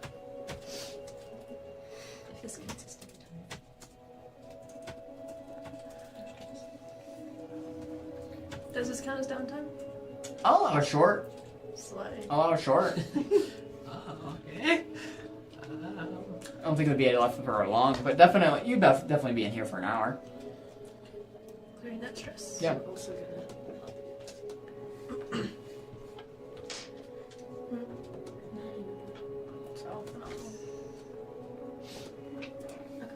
I guess now that the food is at the table, Victor's gonna take a moment, make sure that there's no waiters passing by before he begins to talk. You have all agreed to help me, very graciously, for which I'm already quite thankful. It has been wonderful to make the acquaintance of a few old friends and to meet some potential new ones. Now, I do need help, and as I have told these two, it shouldn't be exceedingly dangerous. You shouldn't be in any risk of bodily harm should you behave accordingly. Just outside of town, there is sort of a graveyard, as it were. One of my family members lies within one of these graves, a tomb, and there's an heirloom that I wish to recover. It would be quite nice if I could have the accompaniment of so many while I retrieve this. If you don't mind me asking, what is the heirloom? It's a fair question. We have to know what Say- we're looking for. Small token, no larger than the average coin. More than likely it will be carved of bone. Good to know. if it's a small bone coin, how are you going to like weave air pants with it? We can figure that out together. Oh, okay. Are there any other potential threats we should expect besides the possible tomb raiders? I have been told that we should not take anything that does not belong to us. That's strangely cryptic. Yes, it is. But that's what I've been given. I mean, it seems pretty straightforward. Shouldn't be too hard. About what time of day is it? Just past midday now, so we're looking about 1:30. Okay. Would that be enough time for them to get out to where they need to be within the day, or? Ooh, it depends on what time you want to approach said location. If you want to approach it at nightfall, you're probably looking from just gross travel time. You're probably looking 3-4 hours. But if you want to hit it at nightfall, you might want to delay your start. I think hitting it nightfall would be wise. It's probably a couple more hours of waiting until setting up. Yeah, because I'm guessing like 4 hours from here to there, and if you leave at 4, that puts you there like 8 p.m. Suns would have been set by 8 p.m. So go look around, enjoy your food, enjoy your drink. We should set out a little later so that the sun won't be at its peak. We can travel when it's somewhat cooler. We'll get to where we need to be after sunset, so it will be rather pleasant to travel at that time. Should we meet at your stall? We can. I'm going to spend another fear here. As the pitch is being delivered, some of you, Seraphis is a stranger. Some of you, Seraphis is an acquaintance, and some of you, Seraphis is a friend. As the pitch is being delivered, there's just something odd. Just something peculiar. Unusual, if you will.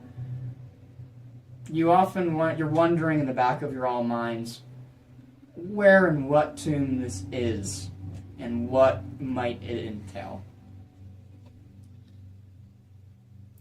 Sorry. I'm wondering where and what this is and what it might entail. That is a good question. I wonder the same thing. Oh. So how much do you know about this then? Unfortunately, not a lot. Ivy's going to stand. Wait, sorry. You're still talking. I'm pretty much done. I was just gonna say Graham could continue. But... Ivy's gonna just stand up from the table and just kind of like look over. Can you show me where the bathrooms are? Oh. Yeah, Yeah, follow me. Yeah. Are you both going? Yes. As you both go and enter the stalls, you seem vacant. Okay, what? This does not seem like a normal mission. Something is off about this. The grave robbing? Yeah. Not only is this illegal, but this guy's very vague about all of this. Victor? Sure. Yeah, he kind of does that. I think it's okay. What part is making you nervous? Well, for starters, I don't know this guy, and we are breaking the law. And we have a bigger, more important mission at hand. I don't see any other reason we have to be in Solara. Like, at all. Then let's leave. I'm gonna spend another fear here. As you both are in the bathroom, as you both kind of grab each other as the ground begins to vibrantly shake, you outside this time can hear it. It's a lot lesser of a scale, but it's a tremor. Your grasses kind of rattle a little bit and then soften out. They're flushing the toilet again. I told them not to flush it. I don't know if that sounded like a toilet, Graham. Can I arcane sense? Yes, go for it. Nothing inherently magical. Nothing inherently magical coming from the pings. You do notice that the source of whatever it is underground. It's not probably the establishment itself, as it's shaking the entire hope of the Eclipse and Tavern. Is that normal for deserts to? Probably not. Is that normal for deserts? Well, maybe a knowledge roll. I You miss pros, use knowledge that. I'm missing. Goodbye, Right, 40s. first roll, you can do Missing it. so Goodbye, much. 40s. That's actually so really good. Yeah, so you're good. That is my knowledge. Incredible. That is 19. Wow, that's really good. With hope or fear. With hope. Okay. Let's go. The geography that you know about this desert specifically in Solara is known as the Sunfire Desert. That's the whole range that occupies both Solara, the city that sits on the coast in it, and then also the Sunfire Pyramids that set out kind of to the east. This huge desert is known for the occasional earthquake. It hasn't had any catastrophic earthquakes by any means that have taken down buildings, as most of them happen towards Tornado Alley down south of Tarsus. That seems to be the predominant range for the really nasty weather. However, it's not unheard of that an earthquake could happen here. Could be an earthquake. An earthquake? Potentially? Right. My point, we need to leave. If it's an earthquake, I don't think we can. We take a boat, we'll be fine. Where? The ocean's right there. Is the ocean right there? How close are we to the coast? You're on the southeast side. I think, I said southeast or southwest? I can't remember. Southeast, okay. Southeast, you're probably a 30-minute jaunt from the ocean. Could I get up and go over to the bathroom? Yeah, absolutely. Going the same one as ours, I'm guessing. Mhm. You go over, yep, you see everybody in there. Hey! Hey! What's going on? Girl talk. Yeah. What's up? I was about to ask the same thing. Wow, same page. Yeah, we heard Yeah. the rumbling thing. Mhm. Maybe earthquake? But you guys don't know what's going on in here? It's just happened? It just happened. Okay, yeah. I tried to look if there was anything weird or magical. Not the case. But it is underground. Yeah, well, So it's a concern. yeah, I'm concerned. Yeah. So it could be earthquake. I don't know about anything that burrows or Yeah. I'm gonna go ask the innkeeper, see if this is a regular thing. That's a good idea. So yeah. You guys can come or I'll report back. Up to you. I'll go with you. As you head out, and kind of try to find the innkeeper / barkeeper or the waiter that's been taking care of your guys' table. You kind of ask him and see what's going on. We have the occasional tremor here and there, but usually nothing as significant as an earthquake. It's probably just weather. It's hot, so pretty typical. I wouldn't worry about it. So the bathroom vibrates intensely, just regularly. Regularly, semi-regularly, especially in the hot season. But nothing's ever happened. No, earthquake tremor, and usually it's just tremors. Okay. Alright. You guys are probably Yes, thank you're you. safe. Right. Maybe? We're fine? Yeah. Maybe. You all return back to your table and you kind of sit once more. Yep. Well, we just checked out those tremors, and innkeep says they're nothing to worry about, so there's that.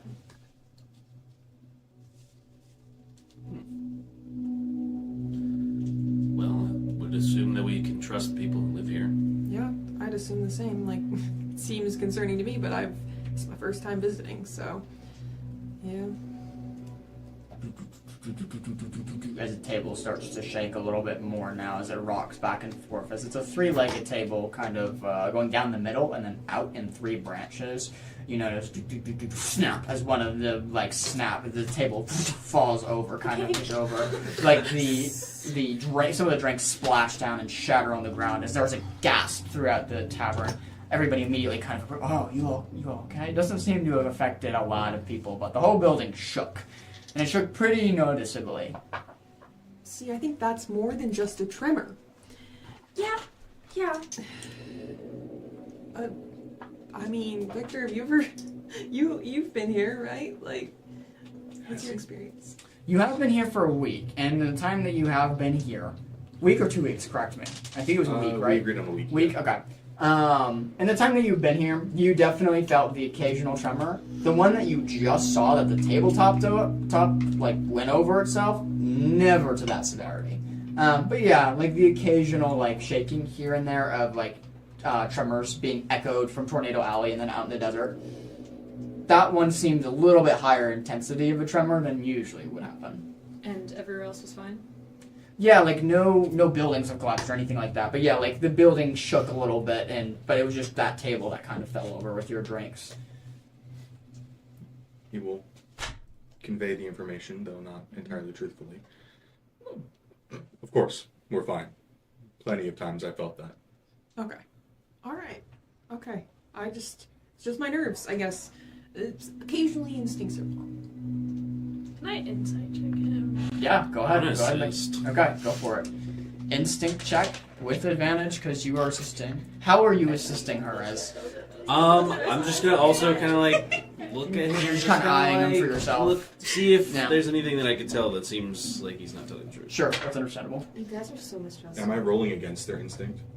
Why not? Oh. Yeah, why not? Alright. You do have to beat both of their rolls, but you're going to make a presence roll for me, friend. Presence roll, Yep. and I'm gonna add a couple of things on Okay, that. sounds My good. experience and depth deceiver. You got it. You didn't see the little one? No, I was pointing at the little one. Yeah.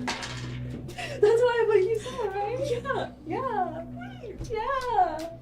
What was yours roll? I want him to answer. Okay, you want to That was a 17 with fear. 17 with Farrah, do you have? Crit. Oh! 12s, double 12s. You were really baiting Wow. him. I want him to answer. That's such a bait. That's such a bait, dude. That's the best crit, too, out of all the crits. 75% of what he's saying seems to be true. However, there's 25% of those lines that seem to spark dishonesty.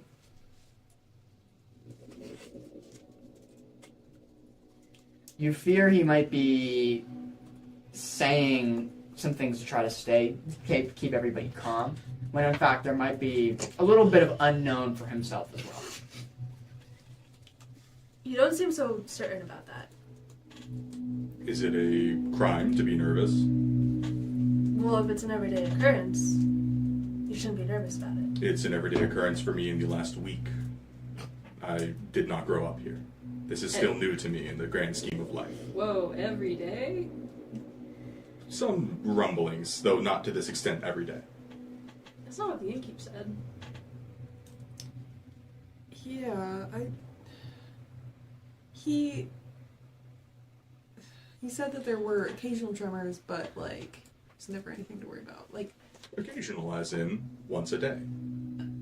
Mm-hmm. okay. I'm sorry. I'm gonna go ask him. I go back to the innkeep. Sure, easy enough. Going back to the innkeep and kind of like, he's amidst, looks like cleaning another table, as you kind of, oh, can I help you? Any more drinks or food?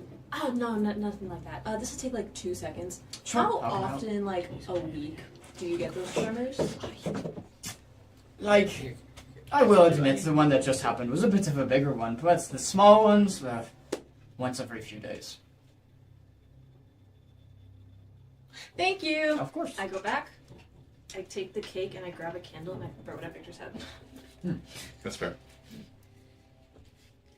He's So- not even going to try to dodge it. He's just going Every Just- couple of days, I grab the other one, throw it at him again. to, again, he's not even going to try to dodge. The diffused sparkler just kind of fall off your face. He will kind of wipe it off his face and then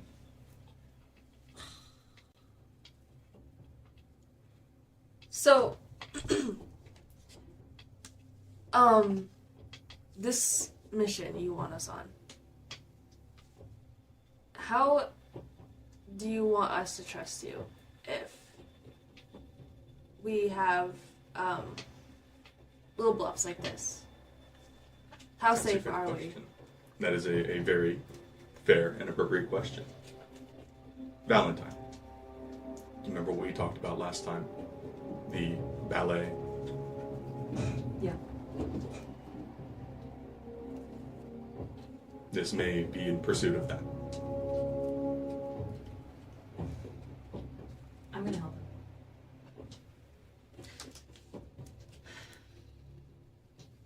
If you don't want to follow me, you can get a boat ready. I'll be back. How important is this for you?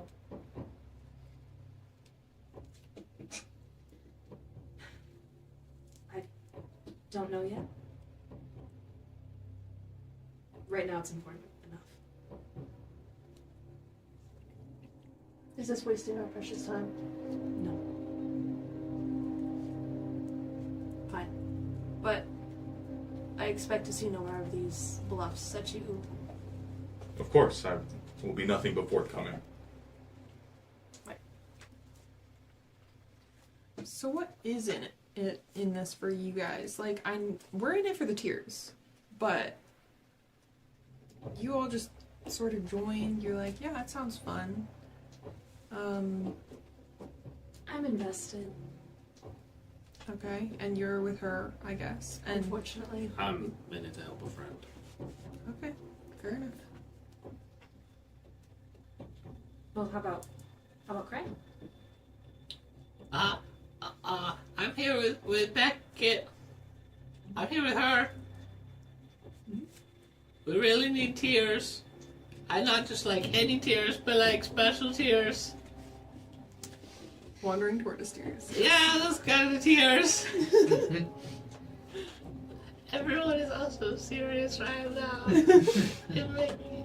Is there some place I can go to be not here right now? I think it's best just to stay here at the moment. Okay. It's kind of an important conversation. Okay. Cram, don't worry, you'll be fine. Why does everyone always hear everything I say? You're not quiet, Okay. but you'll be okay. Mm-hmm. Don't worry. Okay. Yes, what's your name? Seraphis. Yes, Mrs. Seraphis. As the very reassuring words come from Seraphis, suddenly, I'm going to spend another fear. The ground begins to tremble in a way that it hasn't before. Suddenly, as it begins to shake, you immediately feel the presence of an earthquake, a very, very strong one. You can see it's like a small tremor at first, but proceedingly grows over time. You can kind of see the fear in the establishment's eyes as people kind of are ducking and grabbing food off of the tables. Tables are like just hitting the ground and breaking into pieces as the whole building is shifting. What do you all do? Ivy!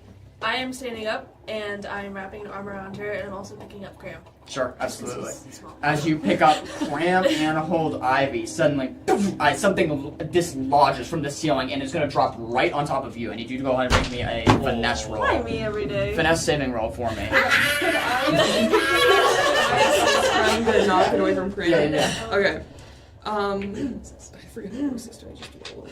It's just for before you make the roll, just so you understand the intensity. It's about a 2x4 sized beam that has been broken in the upper rafters and is falling down. How much hope do I spend for assist again? Just one hope, and then one hope. So that's a 4 to assist.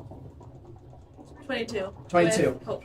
As you successfully duck out of the way, you both helping Cram and Valentine, as you duck out of the way, the 2x4 snaps, dislodging, smashing into the ground. A yelp is left out by the kitchen staff. As you pick up one kitchen staff saying, interesting name, Sarkon! Sarkon! Before fleeing out of the establishment. This native tongue doesn't ring any bells for you all. As he rushes out of the establishment, your waiter is nowhere to be in sight anymore. As the whole establishment is beginning to vacate, what do? The ground shaking heavily. Things are falling down. We need to leave. Yeah, let's go. Yeah, let's get out from under this roof at the very least. Okay. I'm trying to shove everyone out of the door. Okay. Who I'm not holding. As you all grit out of the door as fast as you can, I need a group agility roll here. You sound like you're leading. So I need everybody except Ivy to make me agility mods. Please. It's me. First group roll. First group roll. So I'm don't not Just good at two out of plussing. these dice plus your mod. What do we got? What do we got? He gives Oh, that to John, and then he has Please plus don't. one minus one. What do we got? What do we got? Oh, you are making it out of that building.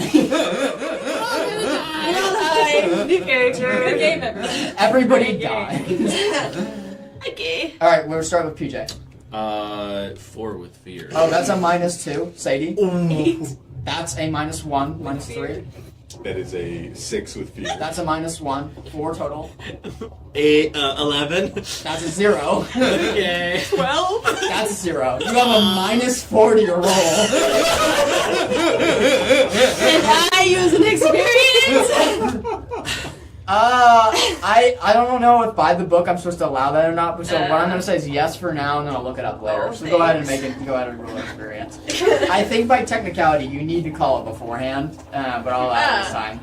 Okay. That's fine. We're gonna do fantastic, and it's gonna be okay. Oh. Wait. No, I can reroll. You Hang can. on. I can. Not good enough. Oh, okay. I can reroll. Hang on.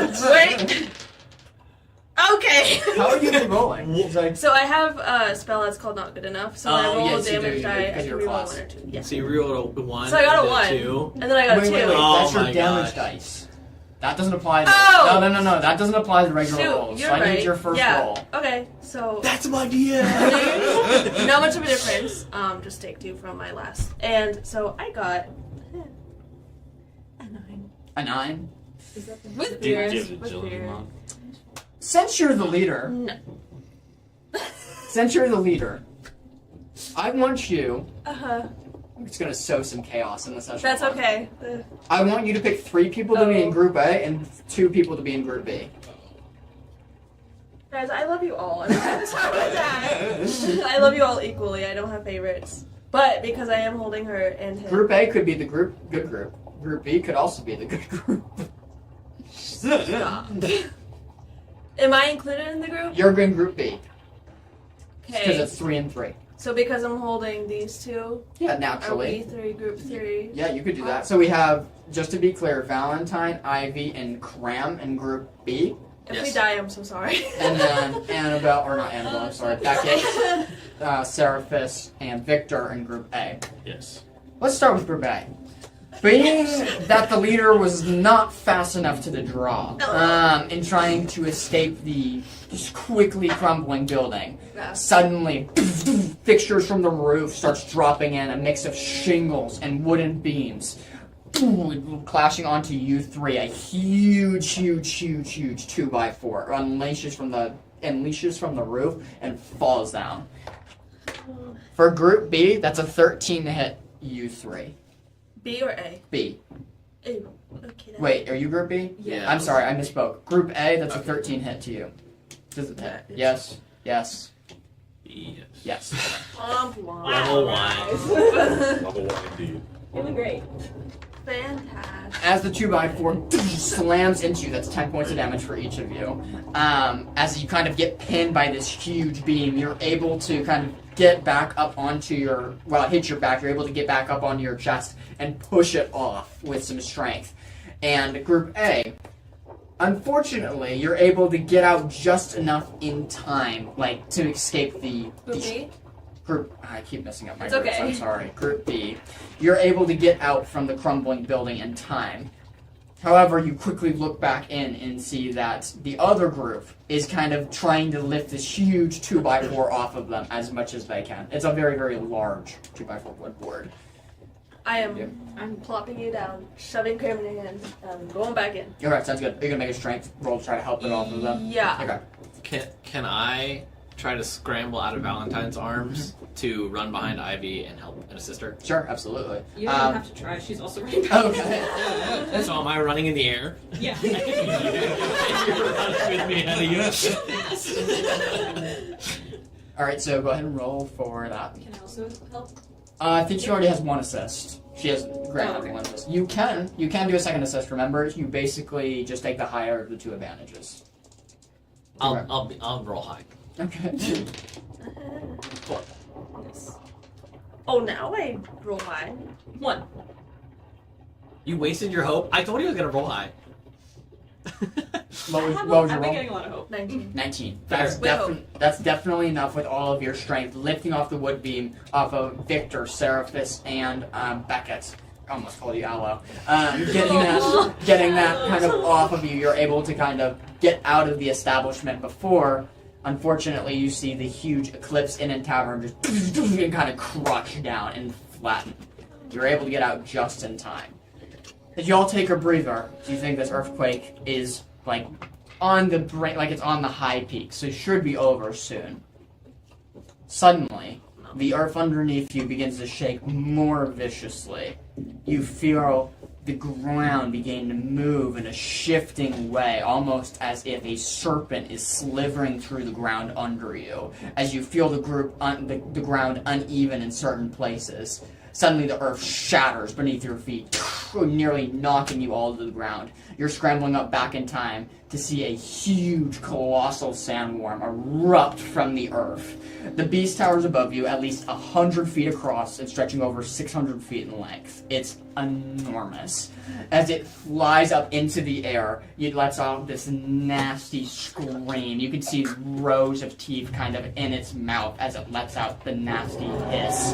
As it completely just, once it reaches its apex in the air, closes its eyes and just free falls and drops. As it free falls and just drops, you can see the establishment just wrecked from this. The townspeople screaming, running in every single direction that they possibly can. Some are grabbing up their kids and running as fast as they can. A couple more things that you hear, Sarkun, Sarkun, as you hear it over and over and over again, as everybody is scattering, and that's where we're going to take a break. Ooh. Icky. I don't like sandworms. They're gross. Yeah. I showed her the one from Dune. So everyone tuning on, we're going to be back in about 15 minutes. I'm going to adjust some lighting settings and audio settings so they'll be better for the second half of the stream. Love you guys, and we'll see you in 15 minutes. We are... Welcome back. So... you get it work. Now we're bumper to bumper. Alright. Turn that down. As you all run out of the establishment that was collapsed on itself, going into the streets of Solara, kind of dust has come off the ground now. So many people are darting back and forth, trying to get away from the now just crumbling building. It's a really, really large earthquake as the ground is shifting over and over and over again. You see the suddenly large roaring beast of the huge, huge sandworm as it drops from air and just heading a line of houses. The panic spreads as you hear as it begins to tunnel once more into the earth, the ground quaking as it does this. It is currently burrowing, and it's going to camouflage itself if it gets all the way underneath into the ground again. You guys have about a few minutes to act if you want to do anything here. What do y'all do? How far close are we? Good question. Roughly 50 feet away is where the point is descending back into the ground. And remind me, how big is it again? Yeah, the measurements on it are 100 feet across and stretching over 600 feet in length. It's gigantic. So we should run. Yeah. Can we do a knowledge check on Solara? You absolutely can. And what are you Just the looking history of Solara, seeing if there's anything that I would recall in the readings that I've done on the worm. Or Sure. if there's anything that I would know about it. for? Sure, absolutely. Need I get advantage? Of course you don't. Well. That works. Thanks, Queen. We're doing. Yeah. 22 with fear. 22 with fear. That's a good I do get a fear change back. of pace. As you are thinking about all of the possible routes that this sandworm could go, or anything that you could think of that would help you with this situation, there's a couple of things that come to mind. There is a militaristic presence in Solara that guards the city gates, right? And they're probably would try to help. However, you fear that the tools needed to take down this creature is going to be way beyond their grasp, as they have heavy ballistas, but you have to hit this thing that's moving also, and that's burrowing underground, meaning the city's going to be under siege, and you probably think that there's not going to be a lot of help from the guards, but possibly. It's still worth alerting them nevertheless, if somehow a part of the city doesn't know about this strike already. The way that it is tunneling, you notice that it's tunneling into darker parts of the city, meaning shadowed areas that are obscured from the sun. So anywhere the sun is hitting, it seemed to try to avoid. That's about all I can give you that. Yes. They were yelling a word. Yes. Do I know it? You don't know it, however, I'll let you roll me a knowledge roll to see if you can figure it out. I can. This is Solarian native Right. tongue. A word for Solara. It's their language. A lot of locals speak it. It's not. Okay, it could be worse. Yeah. I was also tilted. My bad. Yeah, it's fine. 14. 14 with hope fear. Fair. Back up to 7.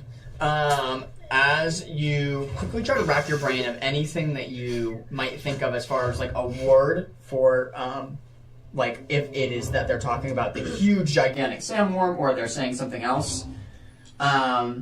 The word Zar, usually stands for sand or dune, making it a reasonable suggestion that they might be referring to the worm.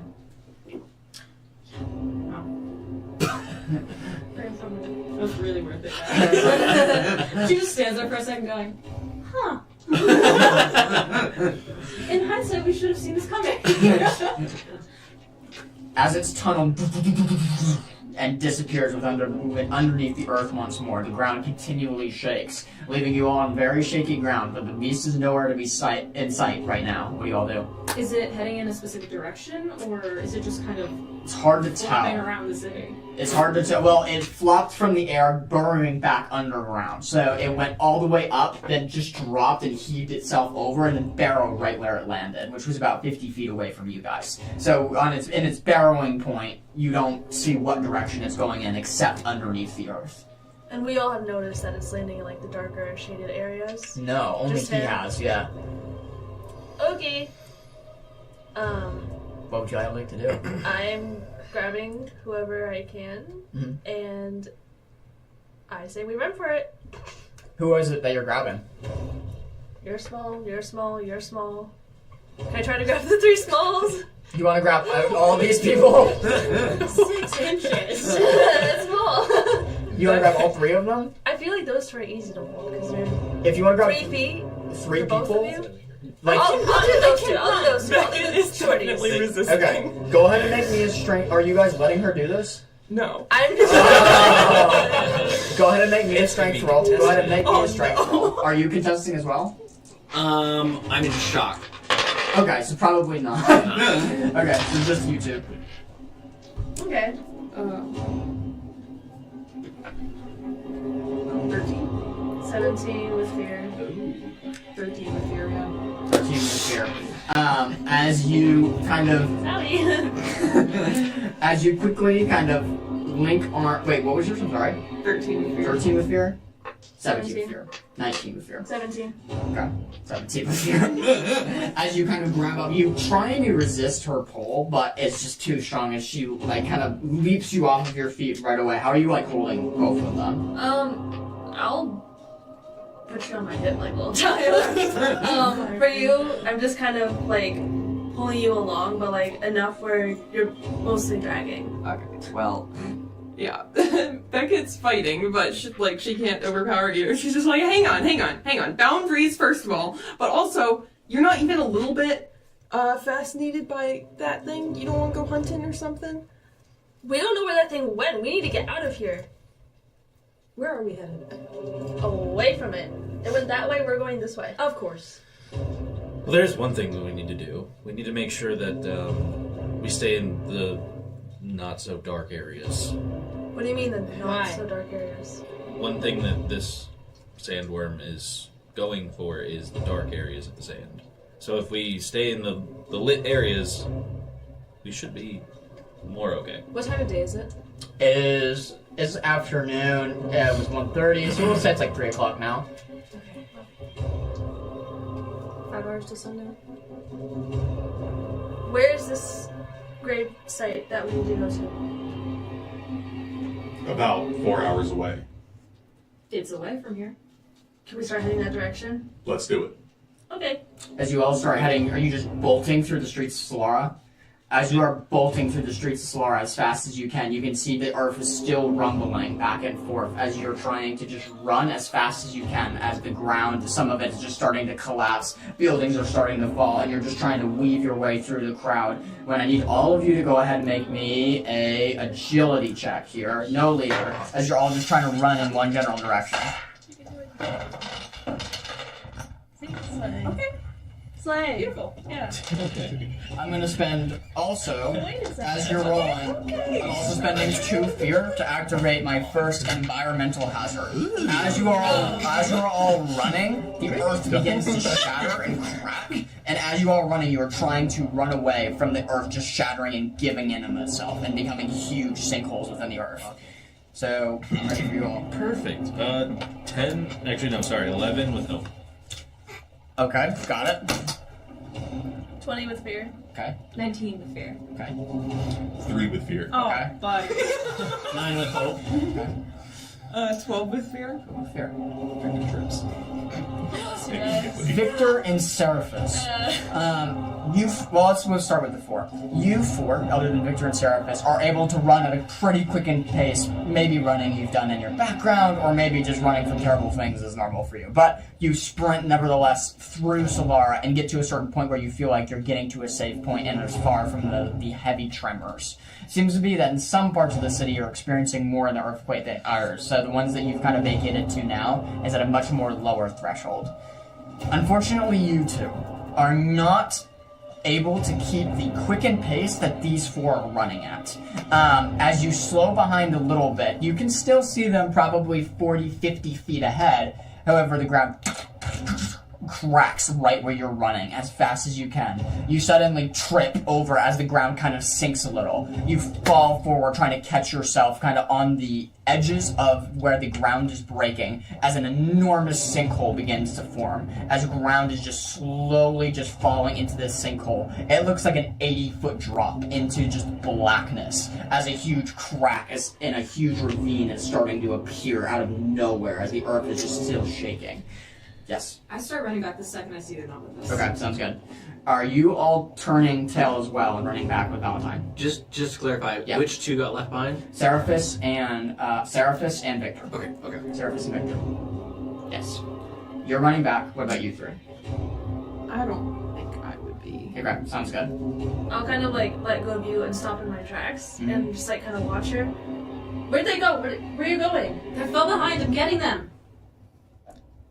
Keep going. You just leave her. She can't. can take care of it. Or go back. I don't care. I'm gonna shove Cram over towards you and follow her. I'll just stand on my feet and follow back. Wait, so can I let go of you? Because I thought I was holding you. You just let go of me. Okay. I'm letting go and behind her. Well, Sure. Following behind. Sure.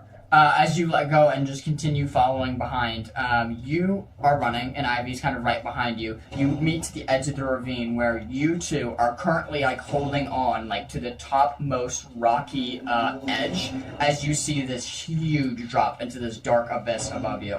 You try to pick him up, and you guys can also use your strength to try to like hurdle yourself up over as you just free dangle right now over this enormous gaping ravine. I have a question. Yes. How is this, like, describe the sinkhole. Like, is it just, like, straight down? Does it Yeah. kind of, like, what's the shape? Yeah, good question. The ravine currently, it was once a sinkhole down in the middle, has split into a huge ravine, and now it's just slowly spread apart into this gaping tube walls. So from point to point across, it's probably like 30 feet now, as it's completely separated by the tectonic plates. And if you look down into it, can you see a bottom? You can't see bottom, it's just black. Okay.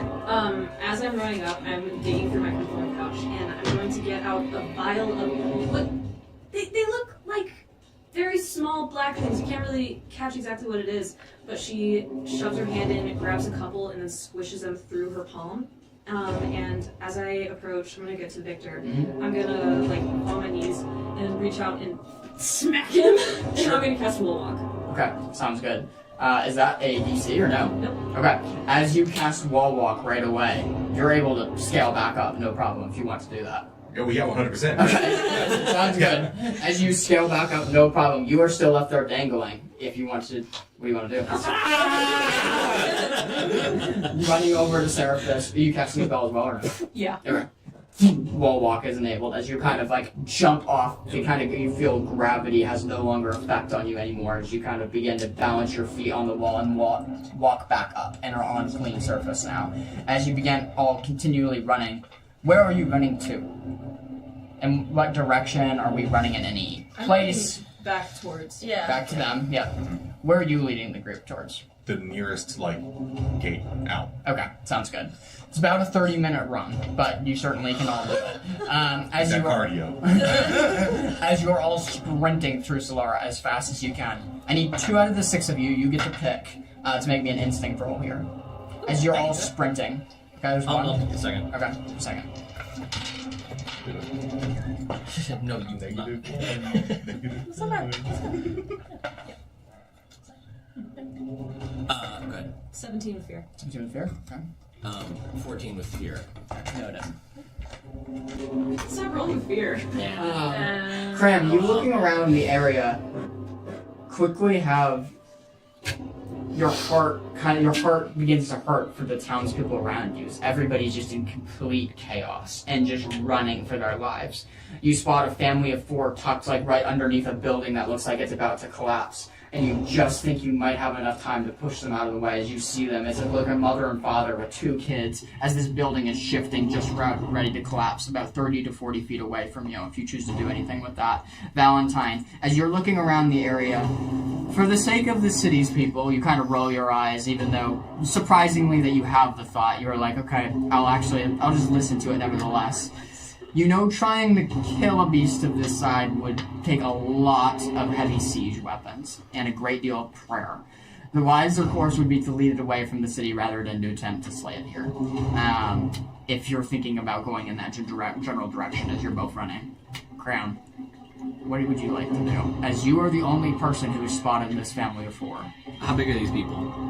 Oh, the family of 4? Yeah. So it looks like a half-orc father with a kind of goblin mother, and it looks like 2 very, very small kids, both descendants of half-orc and orc and goblin. And you're still beside me? Yeah. I'm turning to Beckett, and the people are going to be crushed, but They'll be fine. We gotta get out of here. Is the building starting to? You see the building starting to dissemble? shake. I'm gonna trust Beckett, and I just cling to her arm, and I'm unable to tear my eyes away as I'm watching what's happening to the family. I would like to try to avert his gaze and just keep running. Okay, I'm gonna roll. It's a natural 20.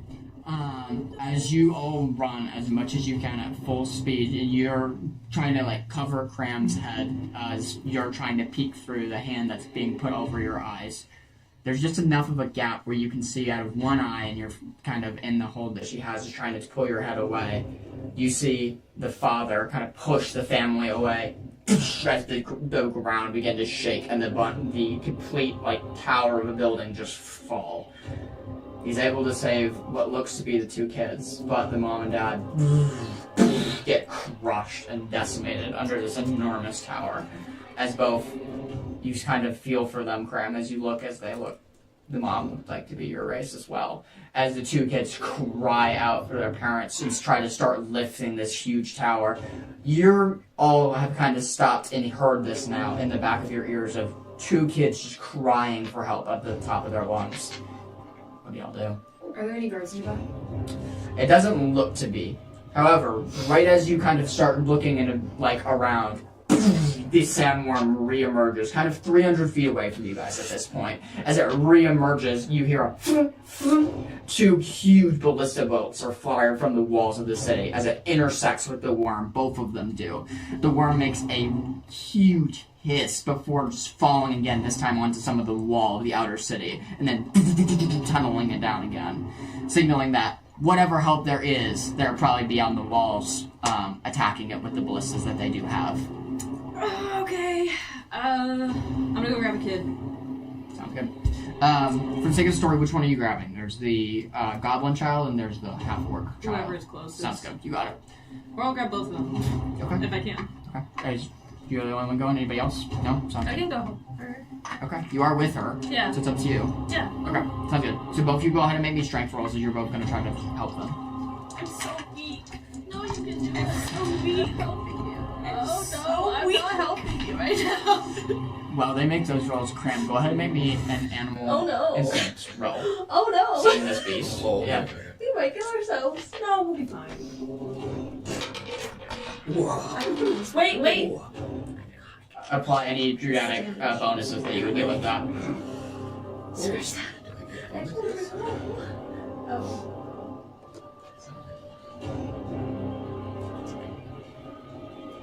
What you got? 5. What? And what? Oh, with fear.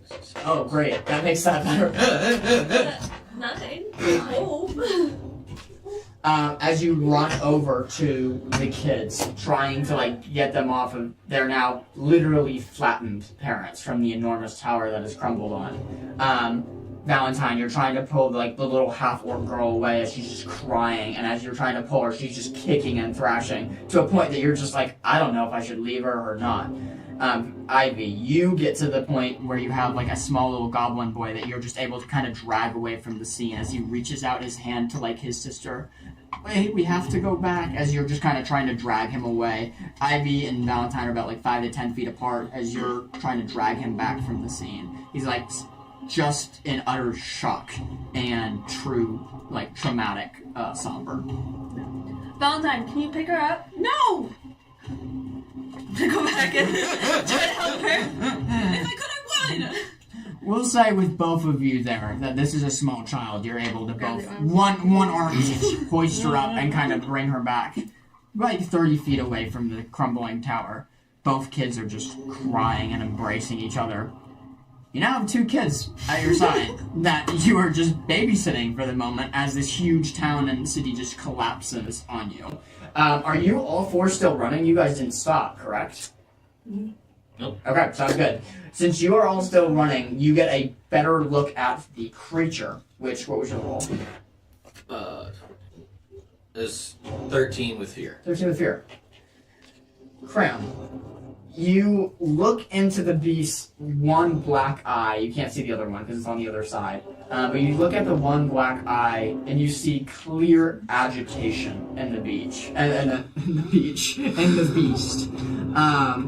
Normally, these colossal beings are known to be peaceful dwellers. They bury deep, deep underground. And they're not usually agitated unless, provoked. Deep, deep, deep underground. The last attack from one of these would probably be hundreds of years ago, as they don't come to the surface very often. You also notice it continually squinting every time it comes up, meaning that it's probably trying to block out the sunlight. That's about all you get from that. I'm very observant. As it pummels down into the ground, creating another tunnel down into the basin of Solara, it disappears from sight. As you are all running, you 4 are about probably 20 minutes now away from the nearest exit. You 2, going back to you 2 and the 2 kids. The 2 kids are completely just in utter shock and crying. What do you 2 do? Okay. I'm gonna kneel down in front of whichever one looks older. Mm-hmm. And I'm gonna kind of hold her by the shoulders until paying attention. I'll say, get out of the city, find a guard, take care of each other. Go ahead and make me a presence roll. I'm gonna use an experience on that. Okay. Can I assist? Yeah, you're right with her. Yeah. You're right with her. How are you assisting? What would you say? I'm just gonna be like behind her nod and be like, it's going to be okay, but you guys need to get out of here. Sure. Thanks. That was so sad. It's okay. Oh, I thought that was a 6. That's not a 6. No, you did good. Plus 1. 17 with fear. 17 with fear is pretty decent. I got max fear. As they are in just complete utter shock, your words do stick. As the older one looks kind of in your eyes, gives you a nod of acknowledgement, and you watch them kind of like rip off a bracelet and hand it to you real quickly as an odd gesture from a small child, but you just grab it and they start running nevertheless into an alleyway. As you grab the little bracelet opening your palms, just a little black wire with some wooden beads on it. But you clench it and you go both begin to run, I'm guessing. Sprinting ahead, I need you two to make me an agility roll now. You are behind the 8 ball. So countdown has started. These 4 are gonna pass it. You 2 are behind. So you 2 are going to make that roll. Let's hope. 11. So let's start my talking. Oh, it's yours. Aisha. I got a 4. Level 1 sucks, doesn't it? It's just my rolling today. It's As you are running as fast as you can, you seem to keep getting tripped out by collapsed buildings or like holes of sinkholes and ravines that are being split open in Solara. You're just not able to catch up to these guys, as you all have made it to the gate by this time. As you get to the western gate and are looking out on the Sunfire Desert and the pyramids kind of in the skyline, you look out. 2 of your party is missing, and they are not in eye shot at all. Like, you can't see them at all, which would be Valentine and Ivy. As you 4 all look to each other, what do you do? We probably just found another way out, right? Knowing those 2, I don't think so. They're probably still in there. They'll be fine. That's... I mean... Should we go and get them? Can you go and get them? Victor's running back in. Okay, sounds good. Without hesitation, as you start sprinting back in, you 3 are just left there like, Seraphis will follow him. Okay, sounds good. Seraphis second. I mean... I'm definitely staying with you. We have to follow... I think it's running after him. Okay, sounds good. As you start running after it, Cram, you are just left there, sitting in the desert as all 3 of your people just run into Solara once more. You're clenching your little necklace that you have around you, just looking at everybody running away, running into the city again. What do you do? I'm gonna look back and be like, Cram, stay there! And just keep going. I look around, there's just desert every which way, and a big gate, and the only people that I see are running away from me. I hear the orders from Seraphis, and only half obey, going back through the gate, but not actually trying to catch up with them, just moving in that direction carefully. Sure. As you kind of just move in that direction carefully, very unsure of the steps that you are taking, a peaceful whisper happens in the back of your mind. Oh. As you hear the soft echo throughout your mind, your body is washed with confidence. You take one less stress. As you're kind of sit there, you kind of affix your eyes and start running after your friends. As you start running back towards you 2, Valentine and Ivy, as you are running out of the city trying to get to the western gate as fast as possible, closer to the Sunfire Desert. Go ahead and make me one last agility roll here. This is with disadvantage for both of you. With disadvantage for both of you. Let's try. Alright, we're gonna slay at this. Ready for the crit? Ready? Yeah. 3, 2. Okay. Oh, okay. Better. Yeah. We're fine. Oh, But disadvantage. are you rolling with disadvantage or? You guys can roll it. I trust you. Thanks. Yeah, you both get it. Yeah, because it's individual rolls. Oh well. Okay. Did you roll a 6? 10. 10, okay, with fear. I really wish I wasn't capped on 7. What's yours? 10. Oh wait. 10? Yeah. Yes. Yeah. No, it's That's a 9. Yeah, that's a 9. Sure it's not. There's a dot. Yeah. Where's the dot? That's the Oh. That's my die. It's the next one. Alright. So 10 and 9. Or not 9 and 10. 9 and 10. Yes. Okay, perfect. Yes. We'll start with Valentine. No, wait, no. 14. I'm doing the math. 14. 14. That's 14. I'm 10. 14 Yes. and 10. Okay, Yes. that's better. I like Ivy, yours. you're able to escape. You quicken your pace I like and I are. can read it. Hey, Ivy. You quicken your pace and you're outstepping Valentine by quite a few paces, which you don't realize is a mistake until suddenly, Valentine, you kind of look over your shoulder to see if the kids are like made it into an alleyway safely, and as you look over your shoulder, boom, you smash into just a huge stone pillar that has seemingly crumbled like up from the earth. As you slam into the stone pillar, you kind of just fall down to the ground. Do you go try to help her up? Do I hear that? Oh yeah. You hear Okay, it. I'm gonna It's a stop loud thump. and look back. Valentine. You take 9 points of damage from his slamming into the pillar as you get yourself back up and you run as fast as you can to the outer gates of the city. You just see in the distance the rest of the 4 of them running, all in different paces, kind of back towards you. You're so close. What do y'all do? Run. Still running to sprint Still away? running. Yeah.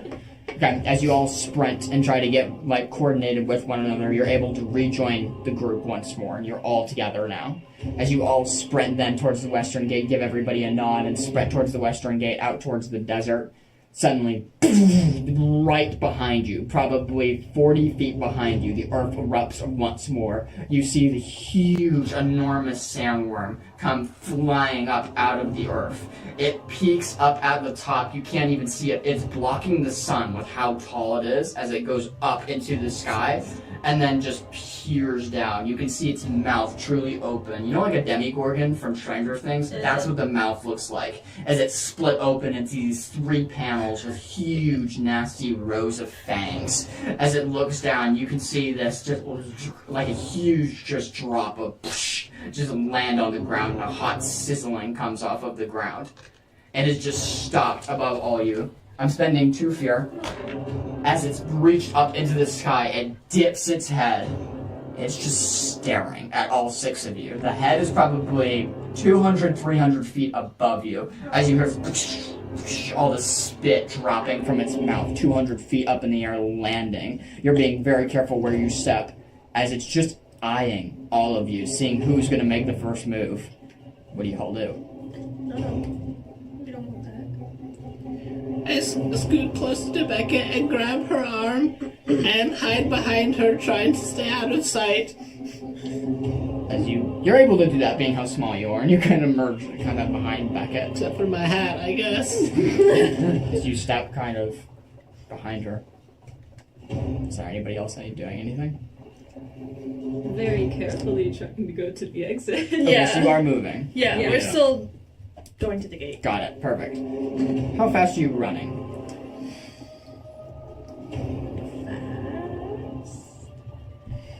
Like, Okay. we want to get out of there. Okay. How fast? Like, are we like 20 full sprint, a jog, a light walk? Like, I want to get out of Full there. sprint. And Okay, I don't want to fight the worm that's staring at me like it's hungry. Okay, beautiful. Since you guys are all full sprinting towards the western exit and seeing it was sitting above you, just waiting, it feels the reverberations in under the ground that you all are making because you are running at full speeds. As you are running to the western gate, you can see it as it's arced. It kind of closes its eyes once more and just begins its free fall. It's falling directly onto you guys. You have to sprint as fast as you can.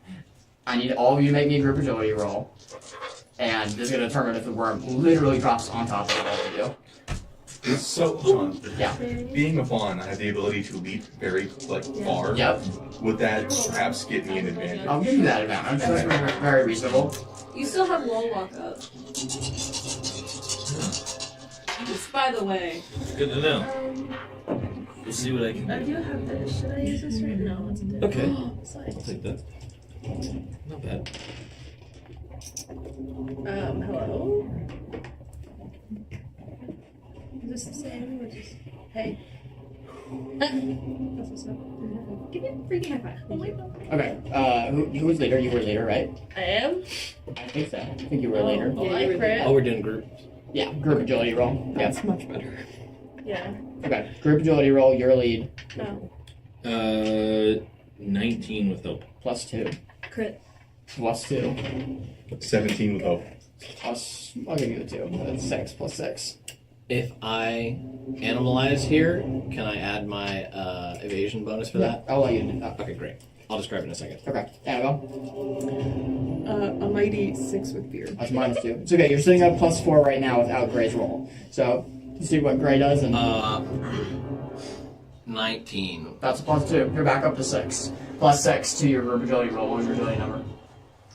You did already roll it technically. Yeah, it would be this. Crit. Oh, you crit. Yeah. Oh, okay. Wait. Yeah. Who's +2? I counted your +2, I guess, twice. Well, she No, crit she too. crit too. They Oh, both crit. They both Yeah, crit. yeah. Okay. She crit. It's empty. Okay, I was confused. It was like there was one crit. Yeah, 2 crits. Okay, got it. I want you to describe how you get everybody out of this precarious situation as the worm has begun its free fall, as it's just dipping back and almost just like a trust fall with somebody. It's just literally just falling backwards from the skies. Towards us. Towards you. How do you get Sure. your group of 5 out of the situation? Sure. Where my cape has like the clip that holds it, I'm going to squeeze onto that, and my cape is gonna fall off, and I'm gonna be holding the clip. It's just a circle. I'm going to kind of hold it out, and a giant tower shield is gonna come from that clip. Nice. And I'm going to use that tower shield to kind of thrust it up in the air. So when the worm lands on it, it's gonna kind of like guide it off away from us. If that makes sense. Okay. Yeah. Okay. Okay. If that makes any sense. Yeah. I got you. I'm just trying to like I'm just trying to- thrust it away Yeah. from the group. It's like 80 tons, but you know. Yeah. Yeah, it is. I'm but gonna- like I'm gonna change I'm that a like little bit. barely dodging it, and I'm Yeah. just kind of Well, I'm slapping gonna change that a little ish. Go Go for it. As you maneuver everybody out of the shadow of it falling, you kind of maneuver everybody away towards the western gate. You quickly grab your clip and thump out this huge like tower shield. You kind of put it over as many people as you can. The shockwave as the worm hits the ground, as the ground begins to reverberate, huge waves of sand are splashed up in the 2 directions of the falling from, that it splits off from its left to its right. You're able to protect everybody from the huge, just almost what looks to be ocean wave sized large sands just coming up and splashing into the tower shield. It begins burying into the ground once more, seeing that it did not hit its mark. You can hear the huge sinkhole as it dips down lower and lower and lower into the ground. You all have made it to the western gate, and you've all dodged this attack successfully. As you move out into the western gate, the earth rumbles, but it's getting softer and softer the further away you get to into the Sunfire Desert and east of Solara. There is the occasional tremor here and there as you hear it like emerge once more from the city in its 4th attack. As it emerges, you hear from several ends of the wall, huge fiery ballistas shoot these huge arrows the size of like a man's arm into the worm, like almost, they look like steel rotted arrows. As it intersects with the worm, you see one of them connect directly right into its mouth and out the other end. As it sticks, or it doesn't stick out the other end because of how big it is, but it sticks right into the throat. And as it sticks right into the throat, a nasty shriek is let out by the worm and just falls, crushing probably 5 to 6 buildings as you see the dust come up from Solara. The Zarkun is hopefully killed. That's good. And where are we now? You are in the off in Sunfire Desert, probably like a half a mile away from the western gate of Sunfire City. Okay. Yeah. Still being able to see where the worm just Or fell. excuse me, Solara City. It's the city of Solara. You're in Sunfire Desert, which is east. Yeah. Yeah, and you can see roughly where the worm fell. You can't see it exactly, but you can see the general direction of where its final resting place is. Okay. As we pull up to where we were, the rest of you look around to see me to see a deer set down Beckett, having carried her by the collar of her shirt when we were sprinting, and the ears fold up and start to re-emerge back into a hat as quickly as I can, within probably 2 seconds, shaping back into a much smaller body of Cram, and looking at Beckett intensely. Are you okay? Are you okay? We almost died! Yeah, I'm alright, Cram. Thank you so much. Why are you laughing? She's not laughing. You okay? Are they okay? My head hurts. Seem okay, yeah. Okay. Great.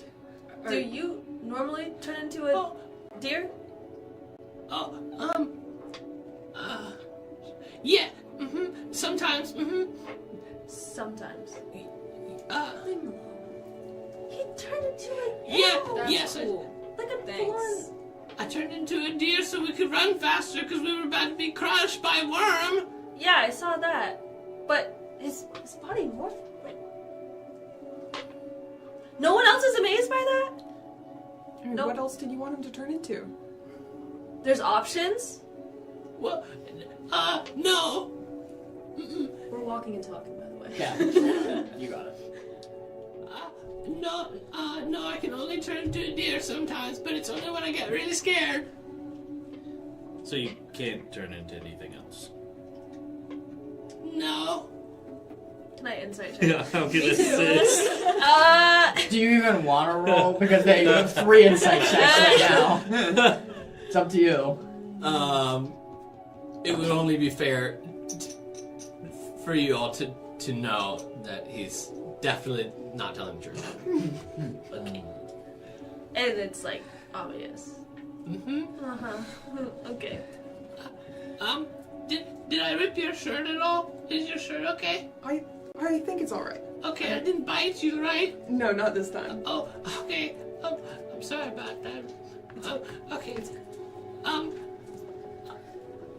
But everybody's all in sorts. Are you? You're all right? I'm happy. I thought that you guys were going to die for a second. Me too. We're fine. Where did you go? There were some kids back there. I just wanted to make sure they're okay. Was it the family who was by that building when it like fell down and broke apart? You saw? I saw. Yeah. Yeah, them. Oh. She gave me a little bracelet. It was sweet. Oh. Were they okay? I hope so. Oh. I told them to get out and they started running, so. Okay, but they're all fine? Yeah. Okay. Okay, good. Gosh, it's really hot. I feel really hot right now. Speaking of the temperature, now that you are out in Sunfire Desert, the temp is probably increased to 115 at this point, as it's very, very hot, and you are entering the hottest hour of the day, roughly 4 p.m. The sand burns beneath your feet, as some of it is like this golden yellow color to dark oranges. It almost mixes together like ocean water, as some like waters are like aquamarine and some are darker blue. It makes this beautiful landscape of yellow and oranges. As you are walking, it quickly dawns on you, you're walking towards the pyramids that are on the skyline. The huge, huge noble pharaoh pyramids on the Sunfire Desert. Victor. Can I do a knowledge check on them? You definitely can. The tomb doesn't happen to be one of, the Great Pyramids, does it? Because this seems like important information we should have known. Oh my. I crit. Did...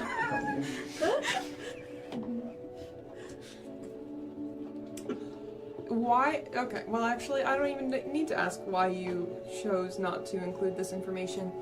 I would like to know what everyone else's opinions are on this revelation. You can go inside of them, out of the sun. True. Maybe the only place we can do that in a 100 million mile radius. Because the city, I'd love some shade. Yeah. I just don't want to die. But it'll be fine. It'll be an adventure. That actually, it evens out. Danger plus adventure. Like, you can't have adventure without it, so it's fine. Like I said, I think we'll be okay. Yeah. So, my friend on the right got a crit. I need everybody to leave the room except him. I need... Could we plug our ears? I don't think it's gonna work. Okay. Yeah. Why so secretive? Oh. Say you could say they're going over there. They're going over They're there. going over there. Alright then, have fun. Have a wonderful time. Thanks. I'll yell at you guys when I'm ready. This is a great time. See ya. This is Yep. a great time. This is the worst for me. This is terrible. All of the chairs. All of the Just chairs all in of the them. way. Put the big guy in the corner. I'm getting it pulled up my notes. Yes, of course. I will probably need to write this down. Yeah, so you can tell as many people or as little people as you want. Sweet. The Tomb of Pharaohs. You've gathered enough information now of where Seraphis might be leading you must be the Tomb of Pharaohs, which links up. Victor. Or Victor, I'm sorry. I'll get it eventually. Yeah. Victor and Seraphis. You gathered enough information now to derive that this also is the place that you heard about the loom and the leads of where it might be from your session 0. The tombs are known to have heavy magical traps set around them, and they're known to be very, very carefully placed. And a lot of grave robbers have tried to venture into the tombs and have died or just never come back. There is set to be a very, very kind of dark presence / air that's around this place, as it is completely forbidden by law to ever venture into the Tomb of Pharaohs. The entrance to kind of getting into the tombs is a windy one, but it meets where one of the blocks kind of shifts and everybody can kind of dip their way through. I don't think I'm forgetting anything, but let me just double check here on my notes and I'll tell you for sure. So it's Victor. potentially where the loom is. Potentially where the loom is. Just a bit of history on it. After their passing of the pharaohs, the royal family was entombed within the pyramids of the Sunfire Desert. A lot of strong magic flowing through there, and essentially hundreds of years before the collapse, the pharaohs reigned over the Sunfire Desert and Solara, and claimed their bloodline was infused with royalty, and the people seemed to never question them because they ruled very justly. That was until, suddenly within the span of a single week, the mother, father, and daughter, the princess, each died on a different day of that week. They are all buried in Pharaoh's tomb, and a lot of legends live on that their spirits live there as well. Alright, you're all ready! You have any questions? No, I think we're good. Okay, cool. That was a treat. Chris, my favorite part. The fan, yeah, it's cool. The fan was amazing. Oh, wow. Oh my I'm goodness. so Oh. cozy. Why am I in the corner? Because you wanted to make faces at me. It's been fun. That's been very fun. So glad you're having fun. Start screaming at the top. As you walk in the burning sun, it's about 5 o'clock now, as the suns are finally just starting to set. It's cooled off to about 112, so a lot of you have taken off a lot, like any layers that you can at this point, leaving just kind of like what you can on to keep cool. But it's miserably hot, and the desert is like ambiently making it worse. You all walk, probably an hour or so goes by, when suddenly you hear something in the sand close by, roughly 20 feet. It's nothing huge, just a small pitter-pattering. I stop moving Okay. because I've learned from the worm. I want You to know see that. what it is. Which direction is it coming from? 5 feet off your right side. I look in that direction. Okay. And you don't see anything. It's like I'm- underground. Breaking off to inspect. As you break off to inspect, you hear a little underneath the sand. Not a long way, like the Zarkun was tunneling underneath. This is maybe a few feet below the surface, digging in the sand. Some sort of small creature looking about. Look, so I can't see You it. can't see it. It's buried underneath the coarse sand. Okay. But you can see it, like you can see the sand moving. You know what I mean? Yeah. I'm gonna take my hat off and put my big ear up to the sand and listen. Okay, sounds good. I wouldn't recommend that. But what if it's what I think it might be? And what's that? That beetle that I told you about. Oh my gosh. You and your obsession with insects. Just, if it is, keep it far away from me. Beckett's gonna start backing Sure. up. You're the only person in this spot. Yeah. As you hear the pitter-pattering continue, it doesn't know that you're there or listening in. As you hear it seeming to munch on something. I'm gonna shove my hands into the sand and try to dig it out. Go ahead and make me a finesse roll to try to catch this small creature beneath your grasp. Yeah, no. Okay, it's 9. With 9? hope, yeah. You reach your hand in and grab it and pull out. You notice something big slips beneath your fingers, and it sounded like it felt like there was a couple of them. But you do have something. You have one of them. As you grab it out, you look at it. It's exactly what you were hoping it would be. You have found one small sand-shelled connector beetle. As you pull it out, your eyes go wide with excitement as you look at it. Okay. I'm gonna hold the one that I got in my teeth, and I'm going to keep digging for the big one. Okay, sounds good. As you keep digging, you all are just looking at Cranberry through the ground, like a dog looking for a bone. Like, just eagerly searching everywhere for bugs. As he continues to, like, scrawl through the ground. There's no big one to be found. It just seems to be a small few traces of them here. Okay, are there any, like, tunnels or something, like, connected to it? Go ahead and make me an instinct check. Okay, it's the one that I thought it was. Oh my It's exactly what I thought it was. Here, okay, hold this. Can you hold this for me? It's just a little beetle.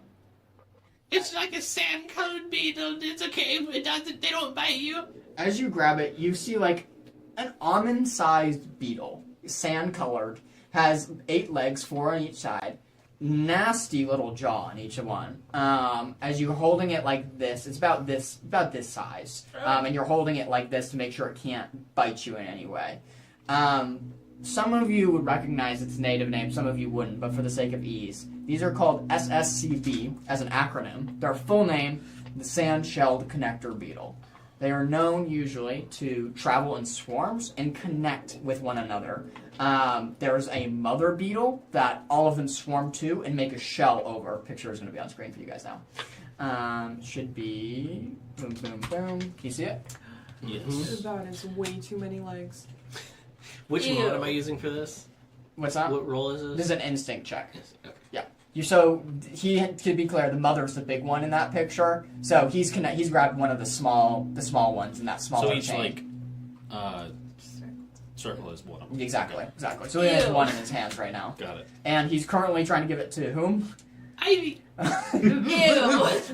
It's a little one. 15 with fear. 15 with fear. Mm-hmm. Looking about for tunnels and seeing if you can find anything. You do see a network of tunnels. However, you would know that the mother is going to be like a larger tunnel. I don't see that one. So there's just a bunch of small ones here in this Okay, part of the desert. I'm gonna plant my ear against the ground and start dragging it around, listening for more scuttles. Are you holding the beetle? Yeah, I guess. As you're holding the beetle, it's going to try to escape from your grasp. Oh. So I'm going to spend a fear. Oh, let it go. As you're holding it, it reels its head back into a position and trying to snap at your fingers that are on the other side. That's a 5 to hit. No.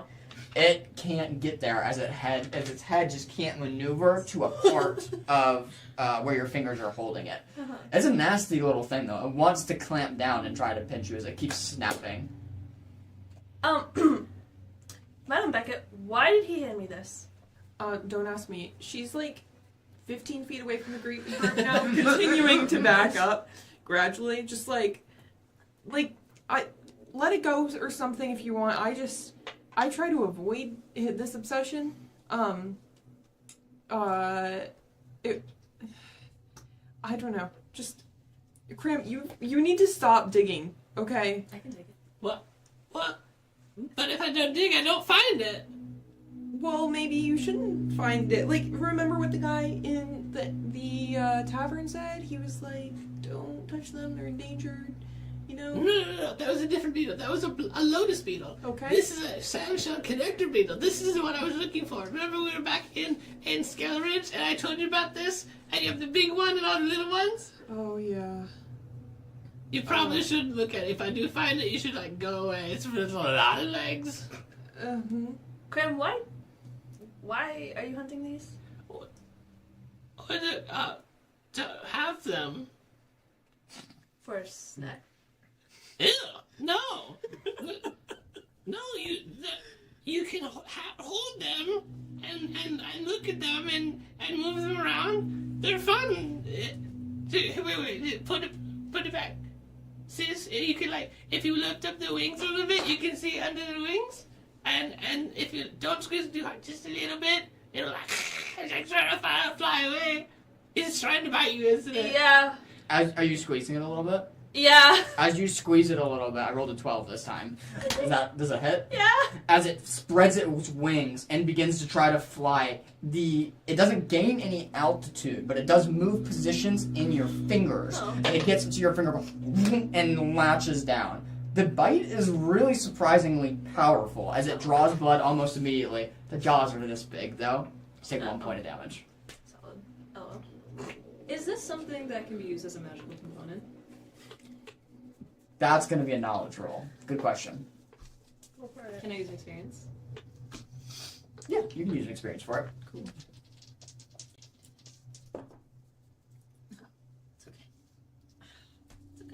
I miss her so bad. 12. 12. If it is any sort of magical component, unfortunately you wouldn't know. You know these beetles aren't magically inherent themselves. They dominate the sand region and Tarsus, and they're very, very common here, burying kind of underneath the ground. You've known collectors to collect them and like make display cases as a queen with the huge hoard around it, as it's a very like cool looking kind of centerpiece if you're a bug collector to hang on a wall. Besides that, you're not honestly sure if any of the body, blood, bone can be used for magical purposes. Okay. I'm just holding my finger out as it's like latched on and biting my finger. Can I pull it off? Yeah, you can pull it off. And now you have it. You hear. Isn't it so cool? Yeah, it is actually really cool. Yeah, you can only find them here in Sunfire Desert. I thought you told me they were friendly. But look at he's so cute. He's like Yeah, he wants to kill me. no, he loves you. I don't know. Is that why he Yeah, took a you little okay? bite out of? It didn't hurt. I mean, Maybe over I'm there. sorry. I really did. I thought they didn't bite. I wasn't lying. But everyone, look. If you see another one, look and tell me. Just keep an eye out for them. I don't think that there are any more right here, but there should be more around. I'm gonna let this one go back to its family. No. I can't have it. Okay. Okay, thank you. As you take it, you Yeah. hold it in your hands. You notice when you give it to him, the beetle calms. The wings shudder down. It doesn't try to bite. It just sits in his palms. Unusually calm. As it just sits. Are you blowing on it? It bites you if you blow. Keeping it warm. As you blow on it, then you bites you. It was unusually calm. As it kind of latches on and just hangs and dangles. You have something to put it in, like a collection jar or something. Do you have something to put it in? Yeah, here. Yeah, okay. And you kind Can I of shake it up? yeah, you can shake it up. You shake it up and put the cork in it. You've collected one of roughly 100 that you need to form a complete collection. But it is one nevertheless. As you put it in a vial, all of your newfound friends eyeing you very curiously at this new collection. Can I keep the vial? Oh, yeah. No, Oh, go for it. yeah, thank you. Okay, now I only need like a lot more to go. But if I can, it's like when you go and you buy food and they give you like one of those wooden horses with the food, but you have to get all the different colored horses. But it's for beetles. How many do you need? Oh, like this many. Oh. A lot. Well, But if there's one big one, then you can find all the rest of them. So if I get one big one, and it'll be really, really easy. And I can keep them for my collection. very cool. How big is the big one? Probably like this big. Oh, okay. Beckett's backing up even more. It's okay. I don't. It's not around here right now. Okay, I'm just gonna put this in here. Thank you. You got the. As you move, you kind of put your little vial in the shirt pocket of your beetle of your newfound clothing that so kindly Victor has provided. Forgot you said dress.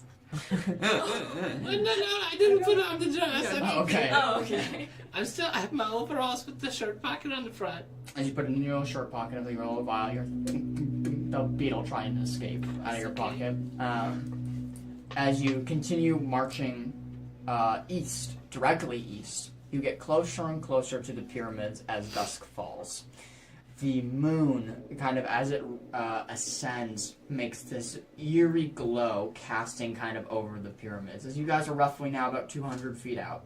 It's about, I think we decided, 6 or 7 o'clock. As the suns have completely set, the moon is just starting to rise. It's just getting into that time of the day where it's just this weird mix of oranges, yellows, and purples, the dusk period. As you're looking at these huge triangular structures in front of you, enormous. There's a lot of mysteries about how these structures were made. Not a lot of you are familiar with Tarsus history and Solara history more particularly, but there's 2 of them and they stand right next to each other, one just kind of a bit off-center to the other one.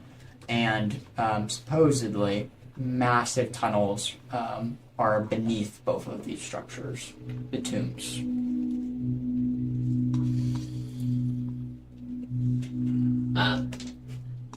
Mr. Sir, do we have to go in those? Or are we going somewhere else?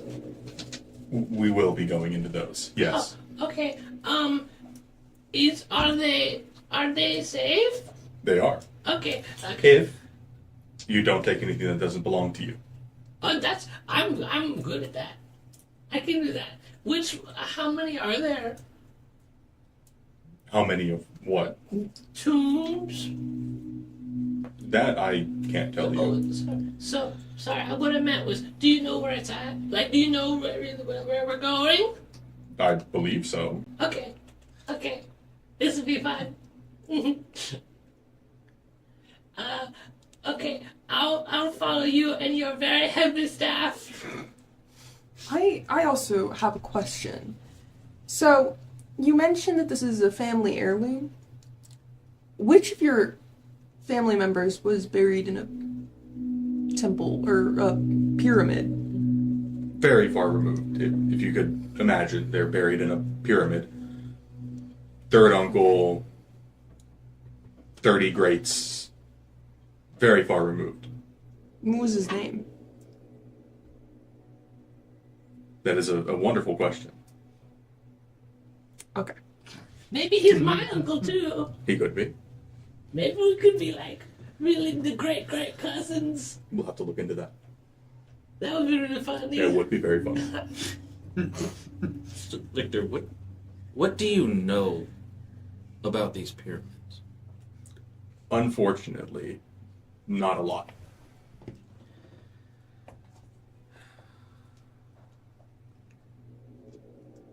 I think that you may be mistaken as to whether or not these are safe. I may be mistaken. I can only work with the information I've been given. What is the information you've been given?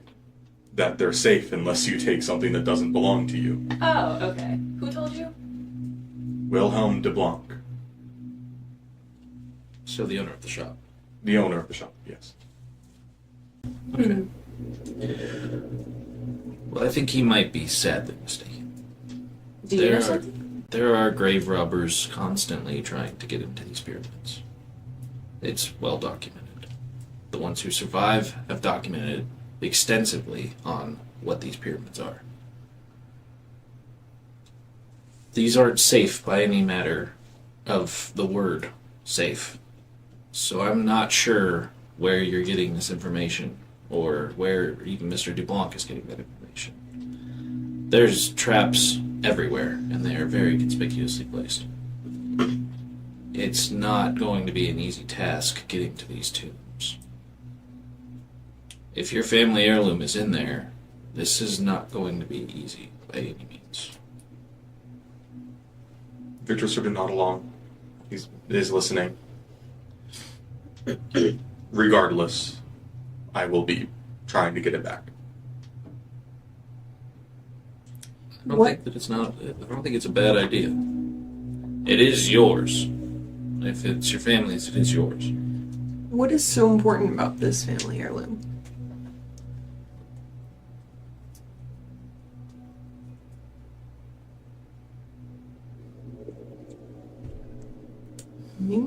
There are things I will keep close to the chest.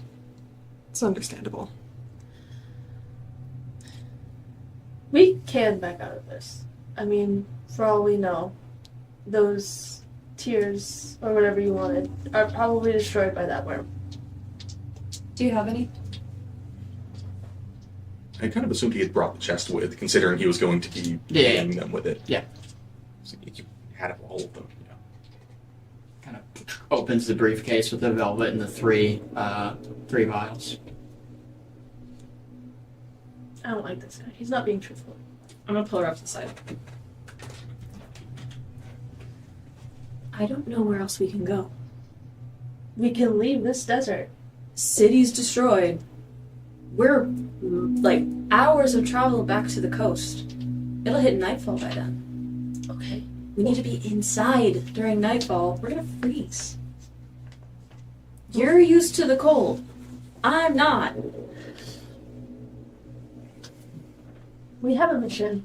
I don't know if you've forgotten that or not. I did not. This guy has not been fully truthful with us, and now he's taking us to a giant tomb that might have traps in it. This doesn't sound smart. I feel like we're wasting our time. Don't you? I understand that he's a friend, but how important is this?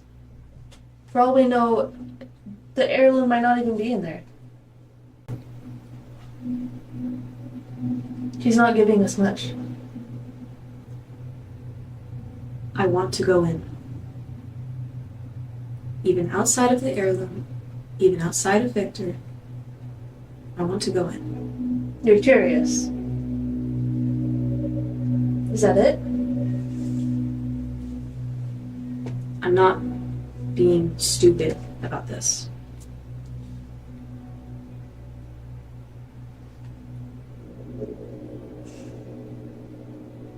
Give me a good reason why I should say.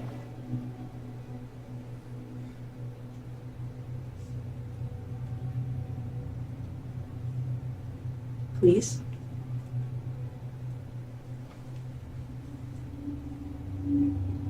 I'll owe you. I already owe you. Remember? This This is cashing it in. I'm not keeping track of debts, but I thought we were beyond that. But if you are, then consider it paid. I owe you my life. I told you that. I just want to make sure we're not going into this blind stupidly. I'm not. Okay. I trust you then. We'll make it out. Okay. Head back to the group. We're in. How do you feel about this, Graham? Oh, I didn't realize that I had like a vote. I mean, I'd rather be like inside than outside, especially if it's really dark with there more like big worms, like that angry worm around. But I don't believe that it's completely safe. There's mixed signals coming from the rest of the people in the party. I completely agree. What do you think? I'm also in favor of heading in, even though I agree that it is going to be dangerous and we'll need to be prepared. But do you think it'd be worth it to like go inside and then like sleep there until it's daytime and not try to get the thing if it's dangerous? I don't know.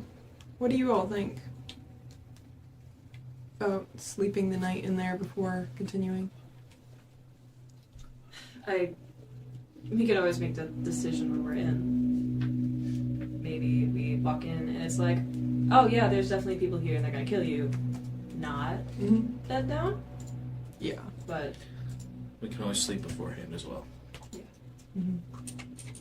You all are so confident and courageous. I like you. so in favor?